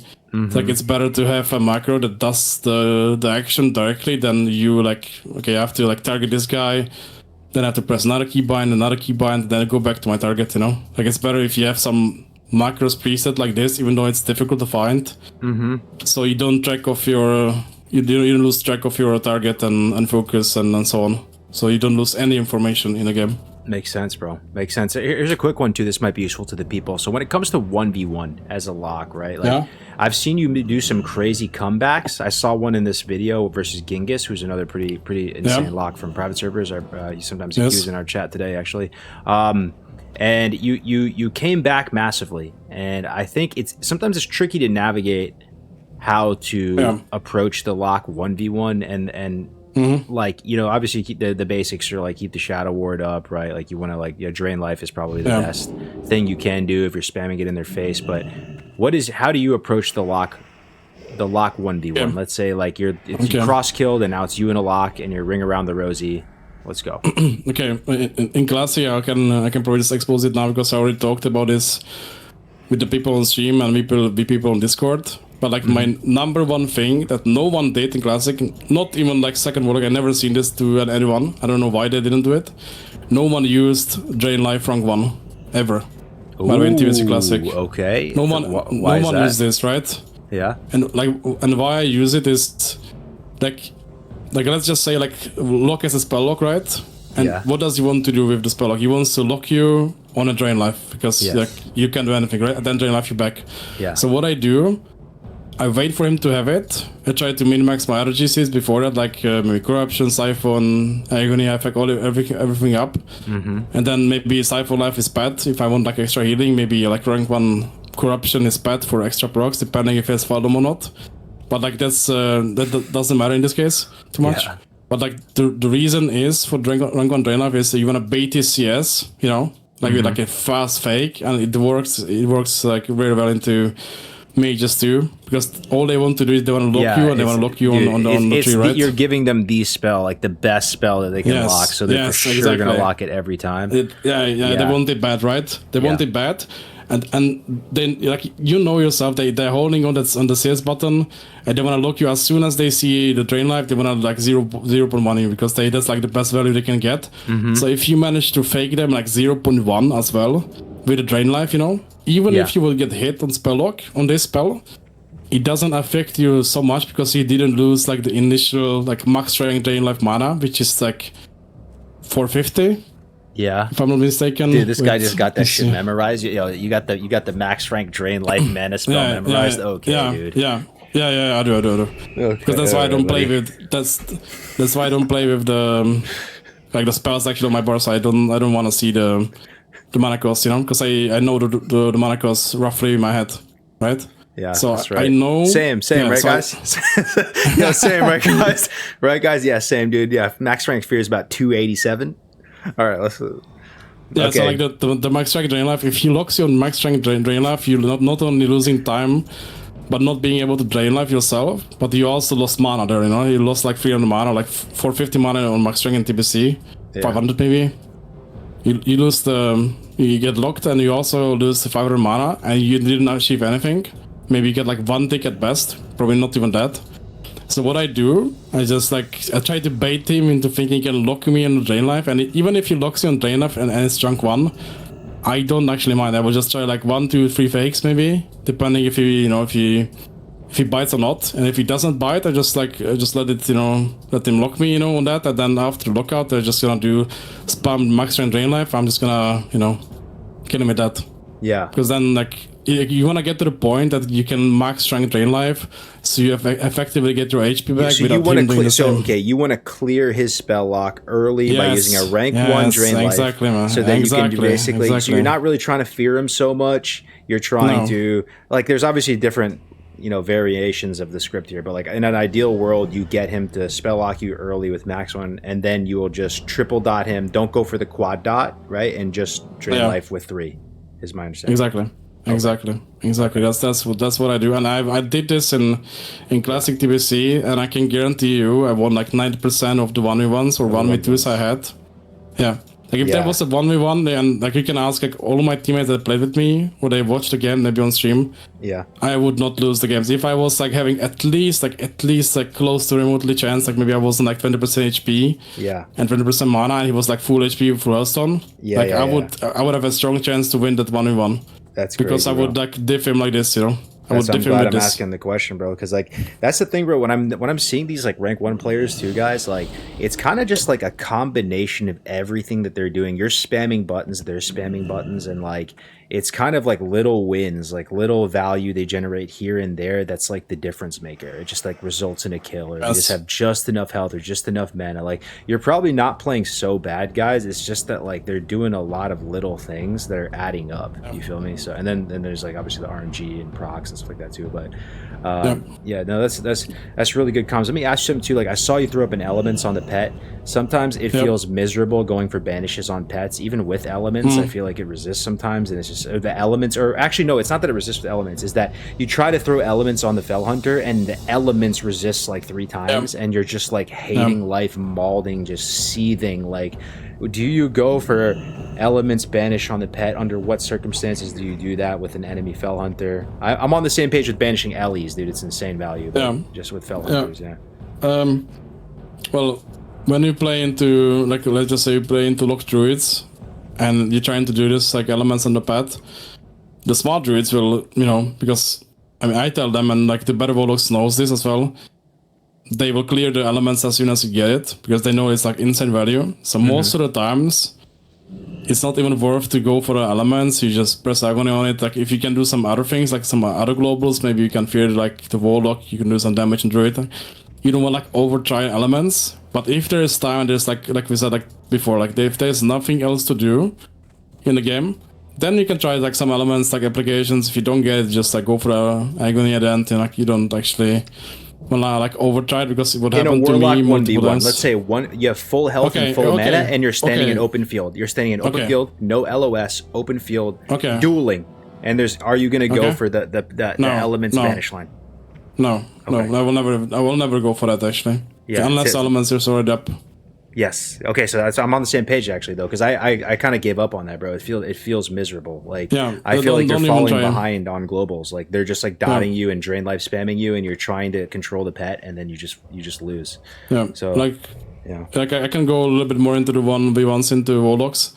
And like when like let's just say like you happen to be in the 1v1, like the other teammates just died and enemy lock has no Feldom, you know, then I like to opt in for the pet kill, you know, in that scenario, because there's a chance you can kill it, and if he has no pet, then obviously it's GG. If you have yours, you're like, it's, you know, some playable for him.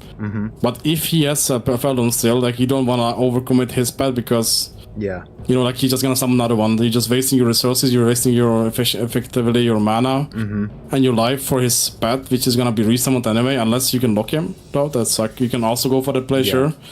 But you have to be confident you can get it. But if you overcommit and you don't lock the Feldom, then it's a problem for you. Yeah. Right. So optimally, if I'm facing like the similar skilled Warlock and I know he's gonna go for this, I can't stop the Feldom with Feldom because I don't have it. Don't even bother with the pet. Then. Right? Don't even bother. And like what I like to do to save even more mana, I like to full siphon life on the pet, plus rank 1 corruption for like Nightflow procs, you know, so I get more damage from it. But I don't want to waste full mana on corruption, because I'm actually not going for the pet kill there, because I know he has another one. This is a whole new beast, man, in terms of rank 1ing dots. I'm not gonna lie to you, I don't do that, boys. Like, I know it probably should, it makes sense, but it's more keybinds. But this is probably, if you think about it, if you're rank 1ing a lot of stuff per game, like if you're rank 1ing like drain life, if you're rank 1ing corruption, and just imagine you do that 5 casts out of the game, dude, that's a lot of mana, bro. This game is like very mana sensitive, bro. Like it's exactly. I could see it being like 30% more mana you have if you do that. It's not like just some tiny little like fringe min max thing. If it's exactly. Like we talked about like the TBC thing, like how you just try to get like small wins. And effectively with this, you're trying to collect as many small wins you can get. And this is like the mana, because in 1v1s, it comes to the resources heavily. And the lock that manages the resources better wins the game. Right. And you can 1v1s. I can confidently say with like a lot of knowledge in this, because I played a lot of Rogue Lock. And the reason why I played a lot of Rogue Lock was because I want to be in these situations that I have to perform every game. And I also had to perform like in these 1v1s, so I played a lot of these 1v1s. So when I play into players that didn't play too much Rogue, they haven't been in these scenarios, I just diff them, you know, so hard. Like they like, there's a big chance I will like win the game. For sure. I will say one of my tricks, I feel like I'm pretty decent at these 1v1s with Warlock. This is, you know, maybe you guys already do this, but this is something that like I do intentionally to kind of bait them, is like I know that you kind of know how much damage a lock is able to put out, and you know how much you're going to be able to heal versus a lock. So you can, I basically tap early and a lot against the lock to give myself a lot of mana for it, because I know they're not just going to kill me like right off the bat, especially if I have a Shadow Ward or something.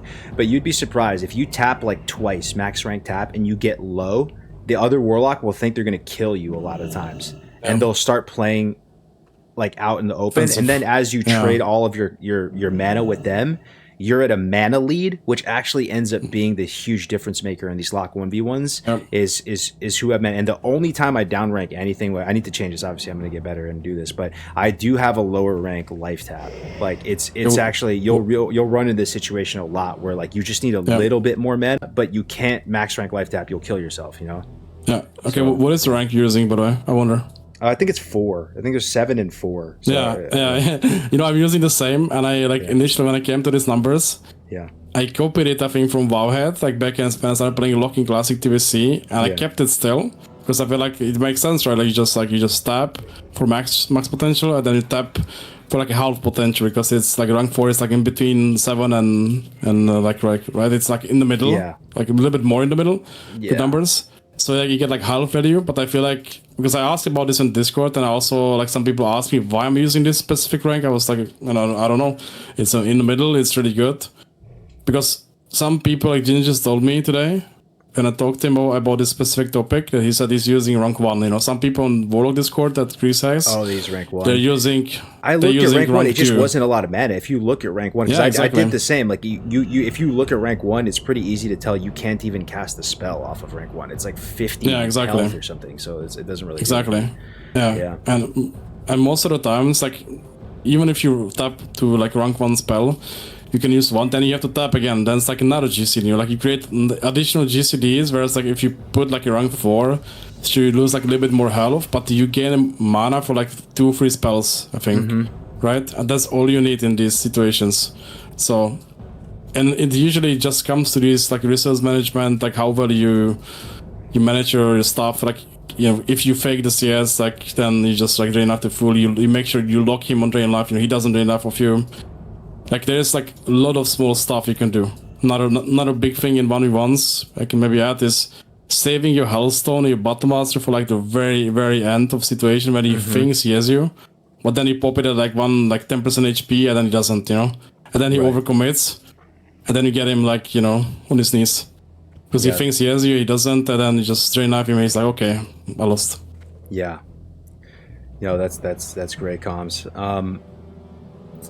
Yeah, let's think. Do you guys have any questions for him, guys? I promised you guys we were going to be able to field some questions from the chat.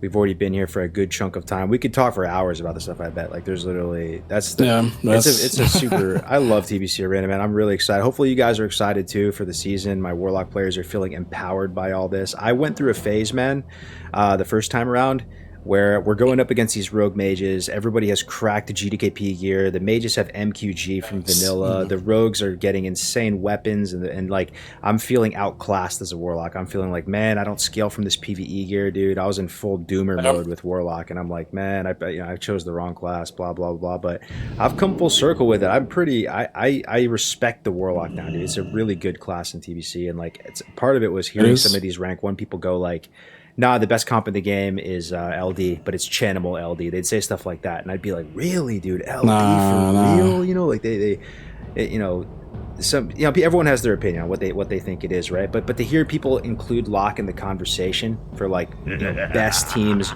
overall was like, you know, it was motivating for me to hear that, and I'm like, okay, like that's what I got. Lock trade is like, believe it or not, like Lock trade is probably like the second or third best comp in the game.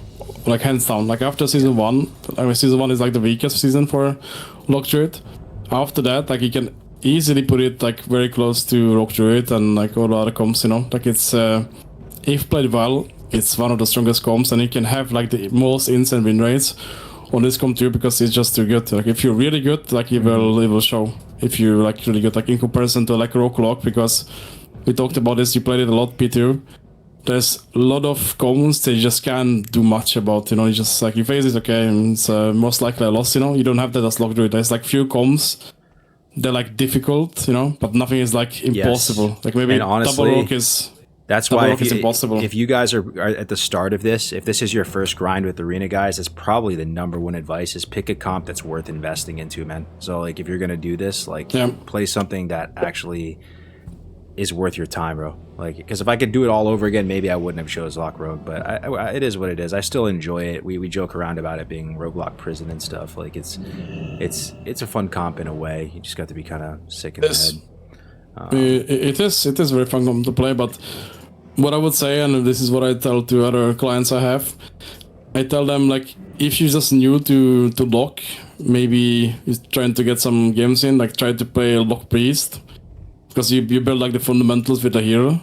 And on the side, I want you to play like Lock Rogue, because on Lock Rogue you get these games, you get them fast, and you just like, if you make a mistake, you lose, you know? Like there's like no excuse, like it's very, if you make a mistake, you lose. If you have bad RNG, you lose. You know, like you're gonna lose a lot of the times on RNG, so you're not allowed to make mistakes, you know? You can't make them.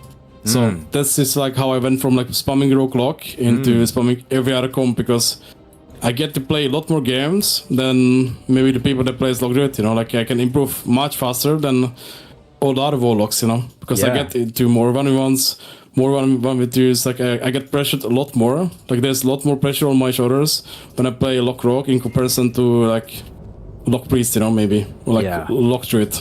Like it's not about me too much. I find it really satisfying chaining CCs together and stuff too. I think it's part of the reason why I like roguelocks. Just feeling like you have that precision, like you said, is like a really satisfying gameplay loop. Yep. You go from one CC into the other. We got a few questions here, so I'm gonna field them from the chat. Thank you for the questions, guys. It's not too late. You can throw a couple more in here. We'll try to rip through these.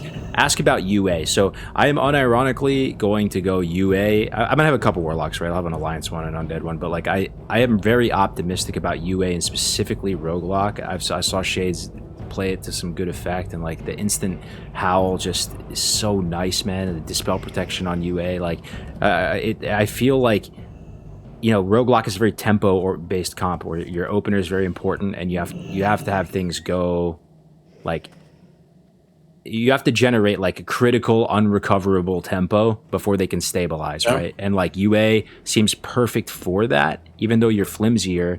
The other thing is that you don't want to be disproportionately tanky relative to your teammate. So a lot of times if you're this big tanky beast SL Warlock with all the PvP gear and your gem full stamina Rezil, who cares if they just kill your rogue who's in half PvE gear? Like, you have to. So that's another thing that goes through my mind, where it's like UA allows you to be as tempo or oriented as your rogue. You're both kind of flimsy, but you're both able to generate insane tempo, and it could be a big breakthrough, and I'm very optimistic about it, but I'm not, you know, 1,000,000% sure or anything. I'm curious your thoughts on UA in general, and if you think, what you think about it.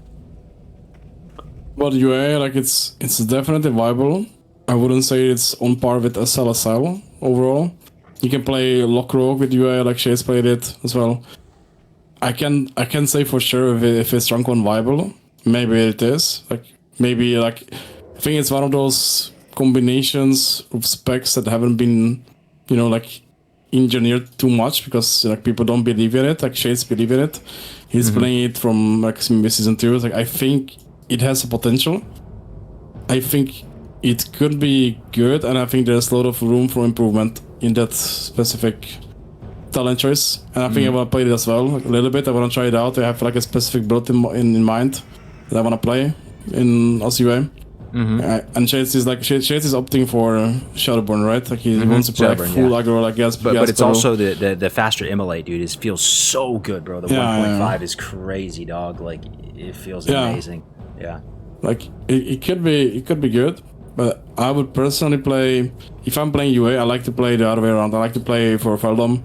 To have another utility pet, you know, so I can spell again, I can devour again. Like I like to play it that way, you know. I like to control the game more than try to spam more damage. But I think it could work. And I know there was a team in EU, either season 2 or season 3. The Warlock was called Viking, and they played exactly like this. They played Warlock UA with Feldom, and they played Alliance as well.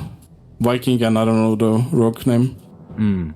California, I don't know, Carolines maybe was the name of the rogue, and he played this and they got glad with it, so it was definitely viable. Like it wasn't, and like Lock Rogue is very hard to get rank 1 with as well. Like it's extremely difficult comp to play, extremely difficult at rank 1 level. Probably the hardest things. I agree. It's at least for us, it was a real grinder comp too, man. Like we just had to queue so many games and hope that we ultimately, man, it came down to hoping that there's a lot of Rogue Mage and Warrior Druid on the ladder for us, and like just hoping that was enough. That's what it ended up being. But obviously, there's tons of room for you know, like improvement and stuff. I'm really excited though, dude. I TBC. I don't know if anyone in the chat feels the same, but like I was excited for Wrath the first time, and then like we got to Wrath and it just like didn't hit the same. So like going into TBC, guys, like let's like really enjoy it, dude. Like this is a really fun version of the game. Like it is definitely. Got Big Afane in the house, bro. Good to see you, Afane. Let me get another question going right here. So we talked about UA. He's optimistic, guys. He's open-minded. He thinks there's room for improvement. How do you play versus DPR as Alliance Roguelocke? Give us the basic script. I know there's a million things to consider, but this is a good example actually. So like we talked about before, like I like to try to find the rogue if we can with perception. We try to sub the rogue. We try to make the distance from Warlock Puff, and we try to switch to sub to the priest. As you switch to sub to the priest, you dot the rogue with agony. You dot him up fully. You get a will from priest as well. After you get a will, you take the cooldown and you just try to piece it. You try to Curse of Agony Rogue so he can't re-stealth even if he dispels him. That's a very key part to realize. Like, doesn't matter if you put like, you know, like immolate, corruption, siphon life on him, he's just gonna get expelled, so it doesn't matter. So you need to know what you're gonna play for. So you wanna play for reset because you already forced will. Maybe you force PS, I don't know, maybe not. So you take that one cooldown and you do it again. You try to restyle, you try to piece it, you re-stealth, stop him again, And how do you open rogue live, again. is my question, because they play hyper-aggressive on you. I think most of the time they go you as the Warlock, I would imagine, but they can go rogue as well. How are you supposed to live? Like, how does the rogue peel you as the Warlock? What do you... While you're still simultaneously getting these cooldowns from him? You need to line of sight. Like, you need to take the cooldown from the priest, and as soon as the stun lock is over on rogue, or on enemy rogue, like, your rogue should not be anywhere close to him, so he doesn't get stunned like in reverse. Like, so you don't have to like be kind of peel for him if you don't have to. Be like fear or coil. Like, he needs to piece it for sure, because you like all you want to do in this opener, you don't want to go priest. You just want to take the cooldown from priest, get a well, and take it like a small win. You know, like then the next time you do this. You get a full fear, and then you can commit, because then he has trinket, and he has to kind of trigger the fears. Otherwise, so you open rogue. So you're killing rogue, not priest. In the opening, you're trying to get just one cooldown, like a Wodif or maybe Paints Up if you're lucky. But then you're resetting for sure off that, and it's off the kidney. The kidney, you're lining off the kidney. As the Warlock. Okay, there it is. Okay, so then So then, and he probably will fear though, right? He probably will Wodif that for sure. He has to. He has to 100% will the fear. If he doesn't, then he can maybe like commit a little bit more, but he has to will of fear. Like, he can expect it. It's gonna happen, and then you just like you have to make sure you put like maybe extra agony. Maybe don't put don't press the initial trinket on use if you know you're gonna reset anyway. Like the on use, right? You can don't put amplify curse on him either. Right. Just try to like bait him into using the will, because you know you're not going to kill him on that go, dude. Don't lie. Exactly. Don't lie, Locks. You got amplify curse baked into your agony macro, dude. Don't even lie, dude. Yeah. So many optimizations. So like you don't want to overcommit there, so you just take the cooldown, you try to run, you refresh the agony on the rogue before you land inside the rogue, and make sure you have crippling ideally on rogue after the kidney, fresh, and maybe like a step shift on the priest so they can't really chase you down, and you reset, you find the sap again for full right after that, and you reopen the rogue fully again like it was in the opener. Like, you want to restart the opener second time, and after you restart it, then all of a sudden you have blind, you have full fear on priest, and then they have to do something. Then you can kind of overcommit on the rogue, because like they have to do something there. Like, if the priest trinkets the fear, boom, you can blanket him into blind, you bleed the rogue, you just finish the rogue off. It's easy, right? Like, you can, like, you have choices to make there. Maybe the rogue trinkets and cloaks, they just bind him instead, so he doesn't kill you. Like, maybe they both trinket.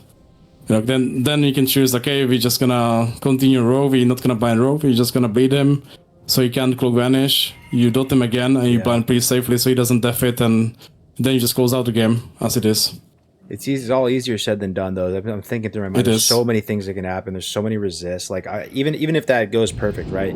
Let's say just you don't find the rogue, they don't find you. Rogue opens on you. Your rogue opens on their rogue. Cheap shot kidney. You have a crippling on you. How the fuck are you supposed to fear a priest? He's literally a Narnia behind a pillar. Like, you're not even gonna be able to fear him, right? So you're like, you have a crippling on you. You try to waddle away behind a pillar, but you're 70% slowed. Rogue comes out of the kidney. He's able to connect to you. It's rough, man, but there's a script for this as well. Like, this happens very, very often too. Like, this opener, how you describe it, you can stop the priest maybe, but the rogue just steps, chips you.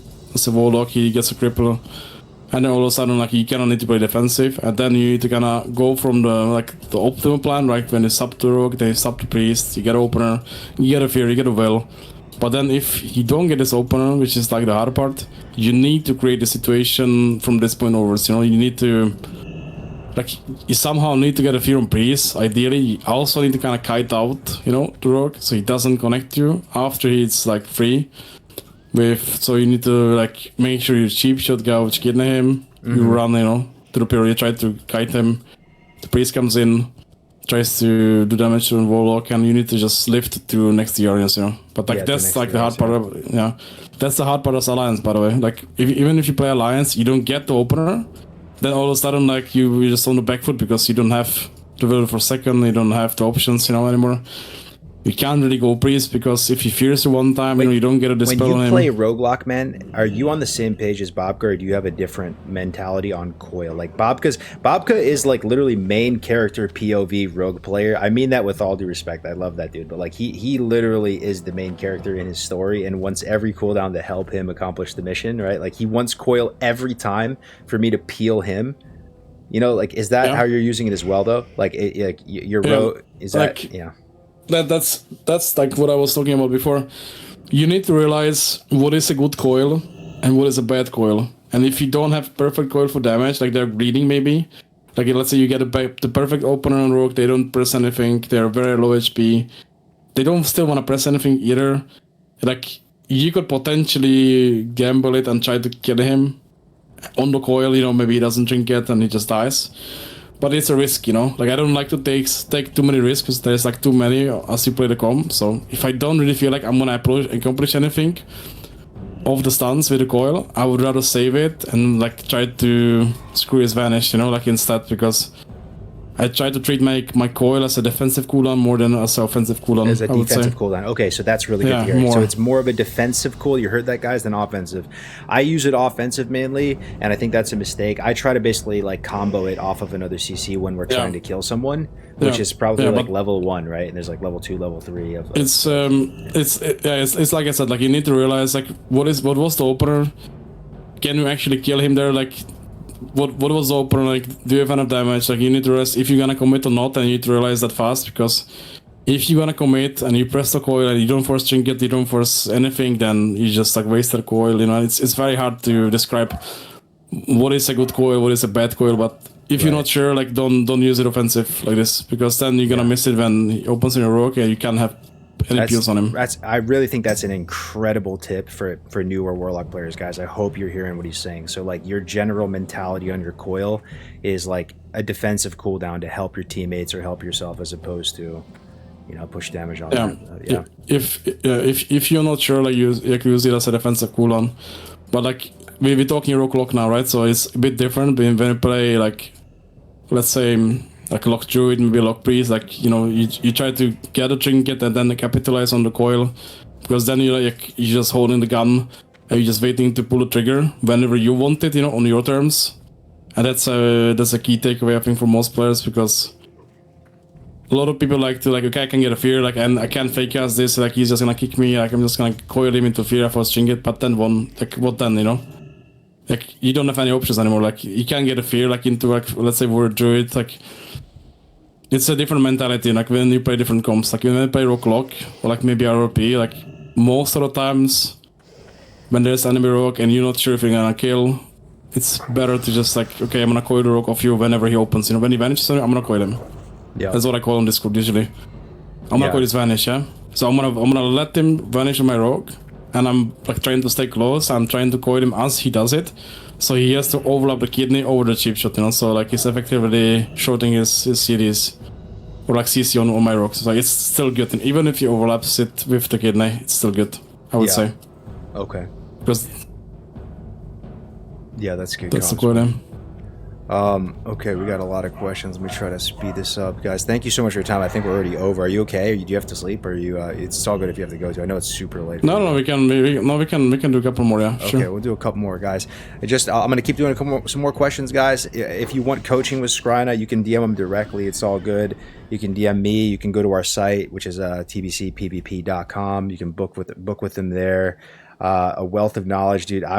Dude, just his macros and weak auras alone is just like insane, dude. Like if you can do a lesson with him and get that's already like ridiculous value. So, but anyway, let's take some more questions real quick. I'll link the site for you guys for anyone watching too. And sorry, my dogs are having an aneurysm in the back. Let me see what we got here.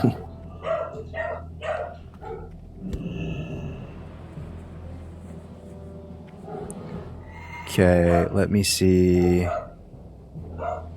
Yes, this will be a YouTube video. UA and DPL, I assume you're just going to say it's not as viable. I don't think it's going to be as viable as SL. I feel like. I mean, UA DPL is not bad actually, but you need to play it in the right season, I would say. Like, UA DPL is good, quote unquote, it's good in season 3, I would say, because you get School of Gul'dan, and I like School of Gul'dan on the UA because like there's so many GCDs you need to press as UA on top of the like a regular rotation. You know, like you need to get everything off, but it's hard to get it because it takes too much time, and I think having some haste plus this on yours is really, really nice. I love playing it when I played it on Vormin. I played it a lot actually. And it was Gotcha. it was actually it was way more fun to play, even though it wasn't as effective than to play like the regular spec as SLSL. Because it was like more unpredictable, like it was opening more and more doors for me. But like still, like, you know, if you play into like top tier DPR like Uzbeki, I don't know, like, you know, like the top dogs, like you're not gonna win them with UA because they just gonna know, okay, he's UA now, okay, okay, then just gonna play around the UA and not increase anything. So Okay, here's a good one. What conditions do you go for a mana drain line of play? So you do technically have mana drain as a warlock, and a lot of times in 1v1s, I know that's a big one, right? If you're up against, you know, if they have low enough mana, usually, at least for me, that's what triggers it. If you see a priest kind of low-ish on mana, mage low-ish on mana, like it feels different if you're trying to mana drain someone, they have a full blue bar. But how do you use it in the arena? Is it a 1v1 thing? And maybe in DPL, do you use it quite frequently? Are you a drain comp? Let's hear your take on that. Like you use mana drain in TBC as a warlock a lot, especially when you play hero DPS. Like not so much in rogue lock because I mean, there's situations for that, but it's only in 1v1s. That's like the only scenario you have with mana drain. Otherwise, like they're just full mana. It's not even worth it to press it. You don't play mana, you play HP. Good comp. But in hero DPS, like it's a good weave-in global cooldown that you can press. Like let's say you face Lock Druid and you play DPL, and you have like another key takeaway is like you play into enemy lock and he doesn't have tongs on you. So like if you press mana drain and he cannot spell lock you, maybe it's like he doesn't have pet close to you, so he cannot spell lock you. He doesn't have a cooldown, whatever.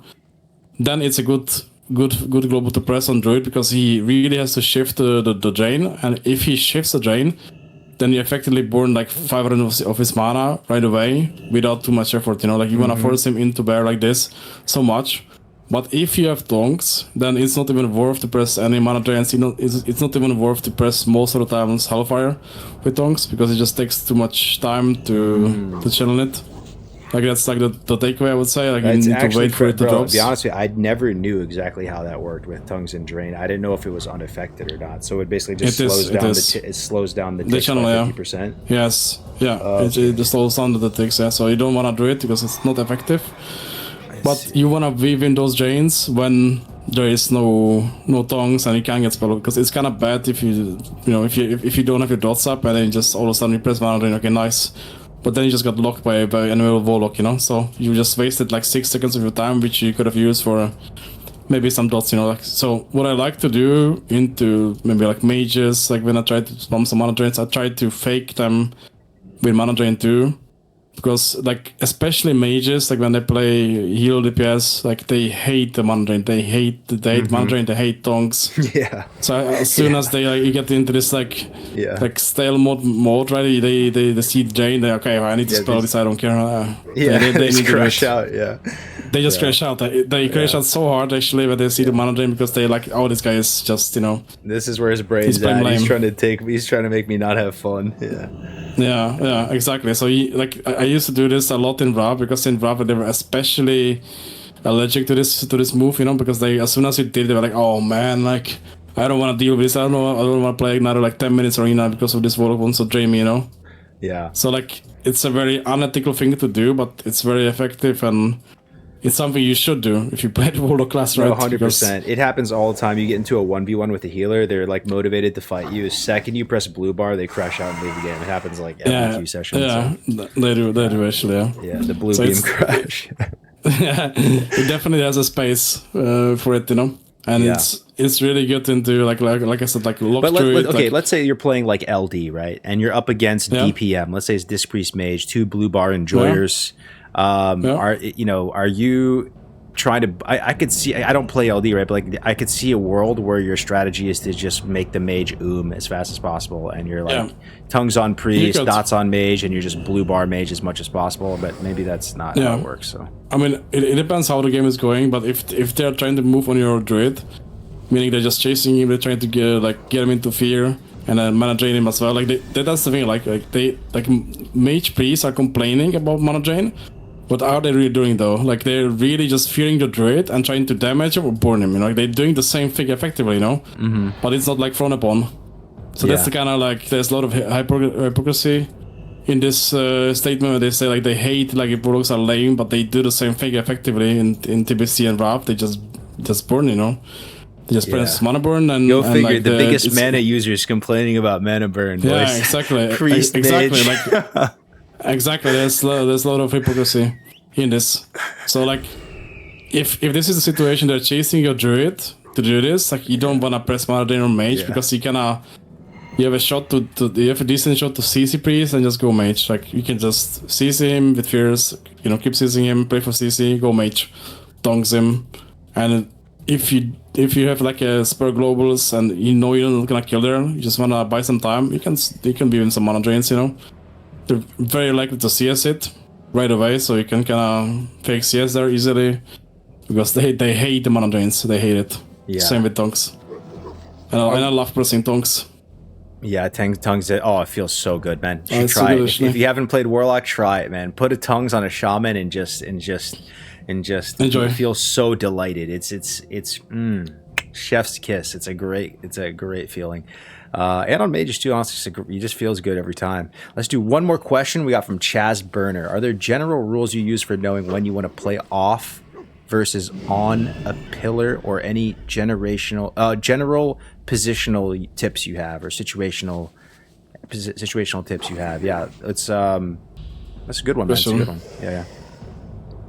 Well, it depends. It depends on who is the kill target, what are you facing, and what's happening. Like, I think the general rule is like, if your priest is being targeted, let's just say you play a lock priest into, I don't know, like lock priest into maybe rock priest, I guess.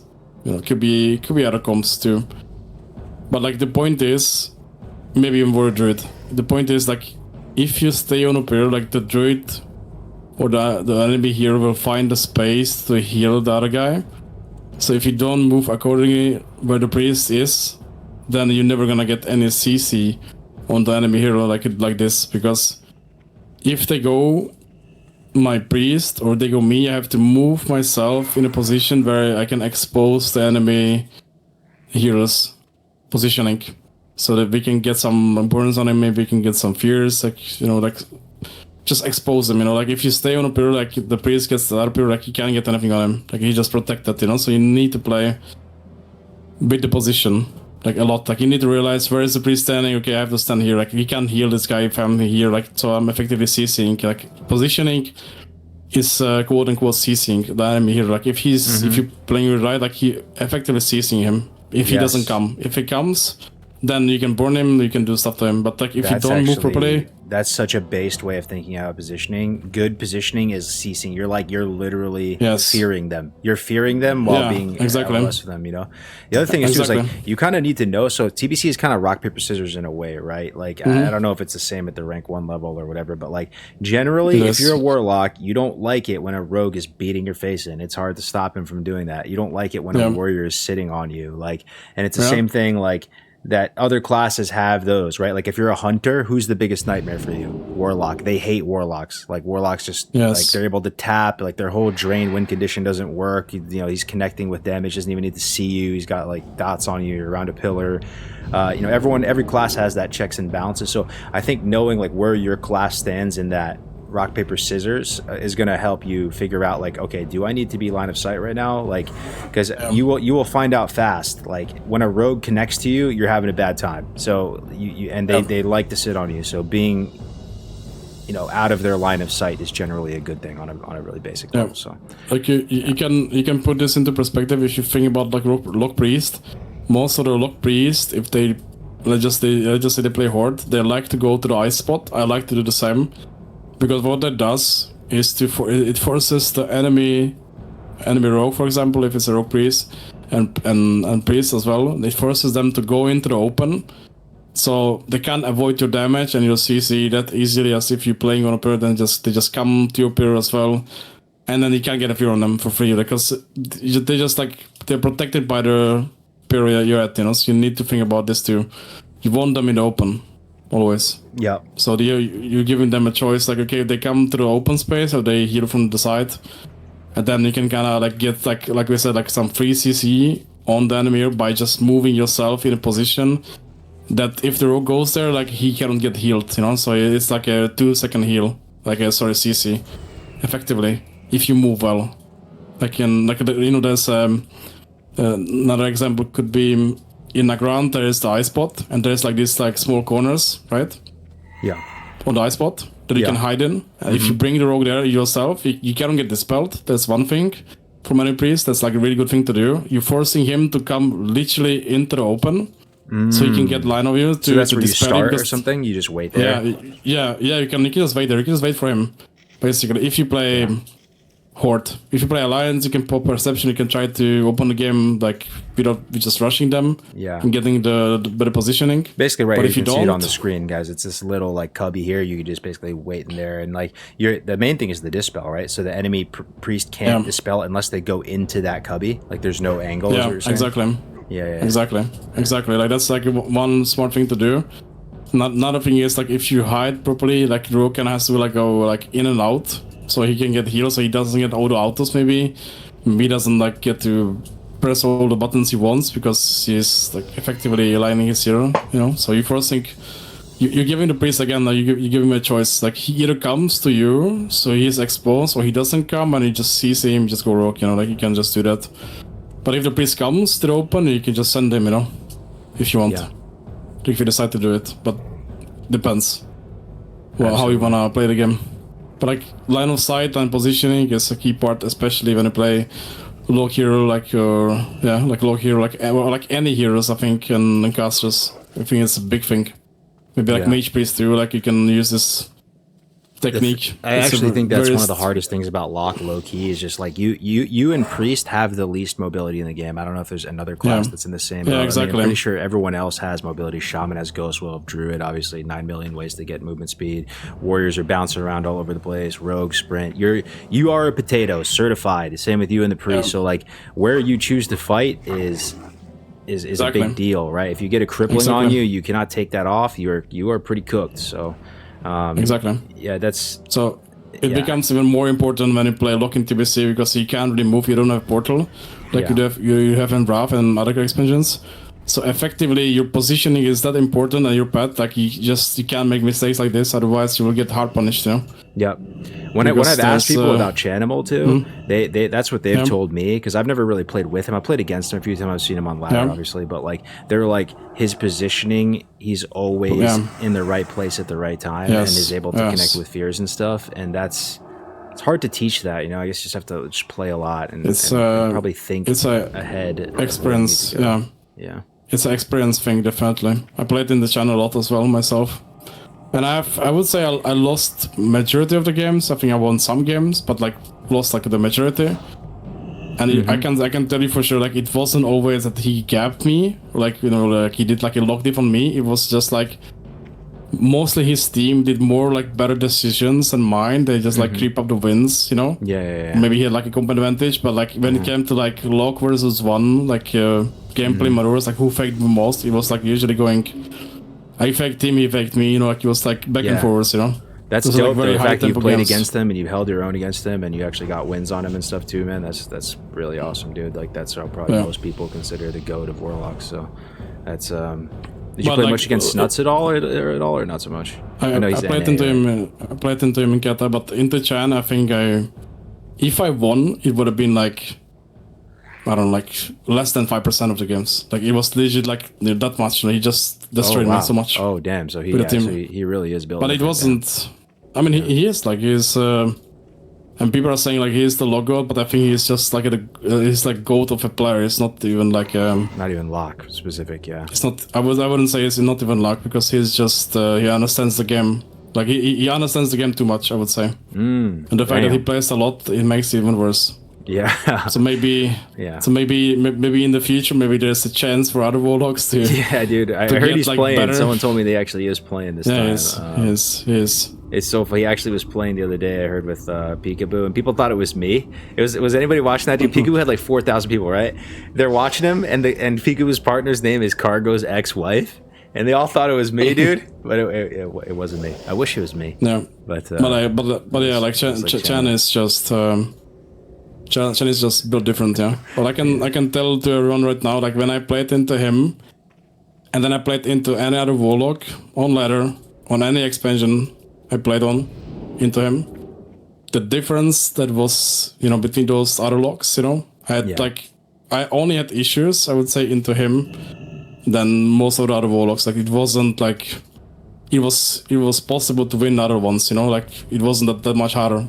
But into him, it was just too hard, Like it was like too much sweat, and like I had really good games into him when I played on Gata. I played RLS with Flabbers and some Shaman, Hemsham, I think it was called. Yeah. I played a lot of RLS into him, and he played some other comps. I think I beat him when he played like with some coach, maybe that's possible. Yeah. Yeah. But when he played like the main team, like it's like it's insanely hard to beat. Yeah. Insanely hard.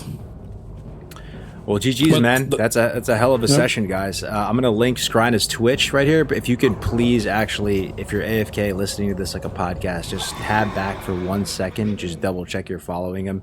Even if you're not playing lock, dude, he's a wealth of TBC PvP knowledge. Like if you're going to, if you like my channel, I'm not online or whatever. Like we need more channels to watch, guys. There's actually not that many people who are like streaming high level arena. Like I'm looking for them, and it's not. I wish there was more, to be honest. I wish there was more content to consume. I wish people cared more to explain the matchups. I wish there was more guides. Even though it's an old scripted game, dude, there's really surprisingly, if you go look, men, there's not really a ton of great guides and stuff, So give him a follow. Also, I don't know if you want to link your Discord as well. He's available for lessons, guys, as well. This is the site I've been building with a lot of the top players. It's called tbcpvp.com. It's super simple. You can see like some of the GOAT coaches here, bro. Pepe, Uzbeki, Mir, Wealthy Man, Fjordblade, Jelly Bean, Scryna, Mage Bean. Like these are the GOATs, man. It's a brick wall of GOATs, dude. Fireless Show. I see you in the chat. He just joined today. We got a Rhett on here finally. We did not have a Rhett. Got Shades on here, Bobby, just lots of good players, man. So if you're looking to improve, this isn't carry service where you're paying for a title. This is them just actually helping you learn how to get better at the game, just like a personal trainer or whatever. Like they'll watch you over Discord. They'll make sure you have the right binds and key binds. And if it's something that you're trying to do, it'd be a good, efficient use of time and money. So that's the site, TBC PvP. You can book him directly there or message him on Discord or anything like that. Scryna, do you have any words for the people? Any final thoughts? Maybe any words of encouragement for people? Hey, who here is going to be pushing PvP for the first time, guys? Or help us out, chat. Make some noise as Scryna gives you some final words of wisdom. I think one thing I can say is like don't be afraid of Warlock. Like playing Warlock for the first time could be a little bit like how would I put it? Discouraging maybe, because like there's like so many binds you could use, but you don't really need like all these binds I have, for example, or maybe like the other top Warlocks. I think it's really fun class to play if you're interested in it, and you should not be afraid of it because it is really fun actually to play. Yeah. And I think most people would agree with that, but I think it's just don't get discouraged, in trying it. That's good comms. You can be as big brain as Scryna and have everything rank 1, or you can double key around, press triple dot, and spam Drain Life, and you'll probably be all right, honestly. That is true. Cast Sequence, Agony, Corruption, Siphon Life, Drain Life. Maybe throw a Coil in there if you're feeling spicy, and you should be okay. You're a pretty strong class, so. You see, like some guy that just wrote, just bought a boost, thanks Scryna, you're welcome. that's awesome. And he changed his Twitch name color to purple too. So, yeah, just be sure you're following him, guys. Double check on Twitch. There's his Discord. Thank you so much for spending your time with us, brother. This is going to be up on YouTube as well, guys. All of your chat interaction will be there as well. We had so many PvP like legends in the house, from a Fane, the Bob Goodish Shades, all the boys. So thank you so much for watching. I'm going to keep streaming. Actually, we'll be doing some like BGs, and we're just going to keep going for a while. But I'm going to edit this down after stream today and get it up on YouTube. Thank you so much, guys. Everybody say thank you, Scryna, and just thank him for his time real quick, if you can, chat. Thank you so much, brother. You're welcome.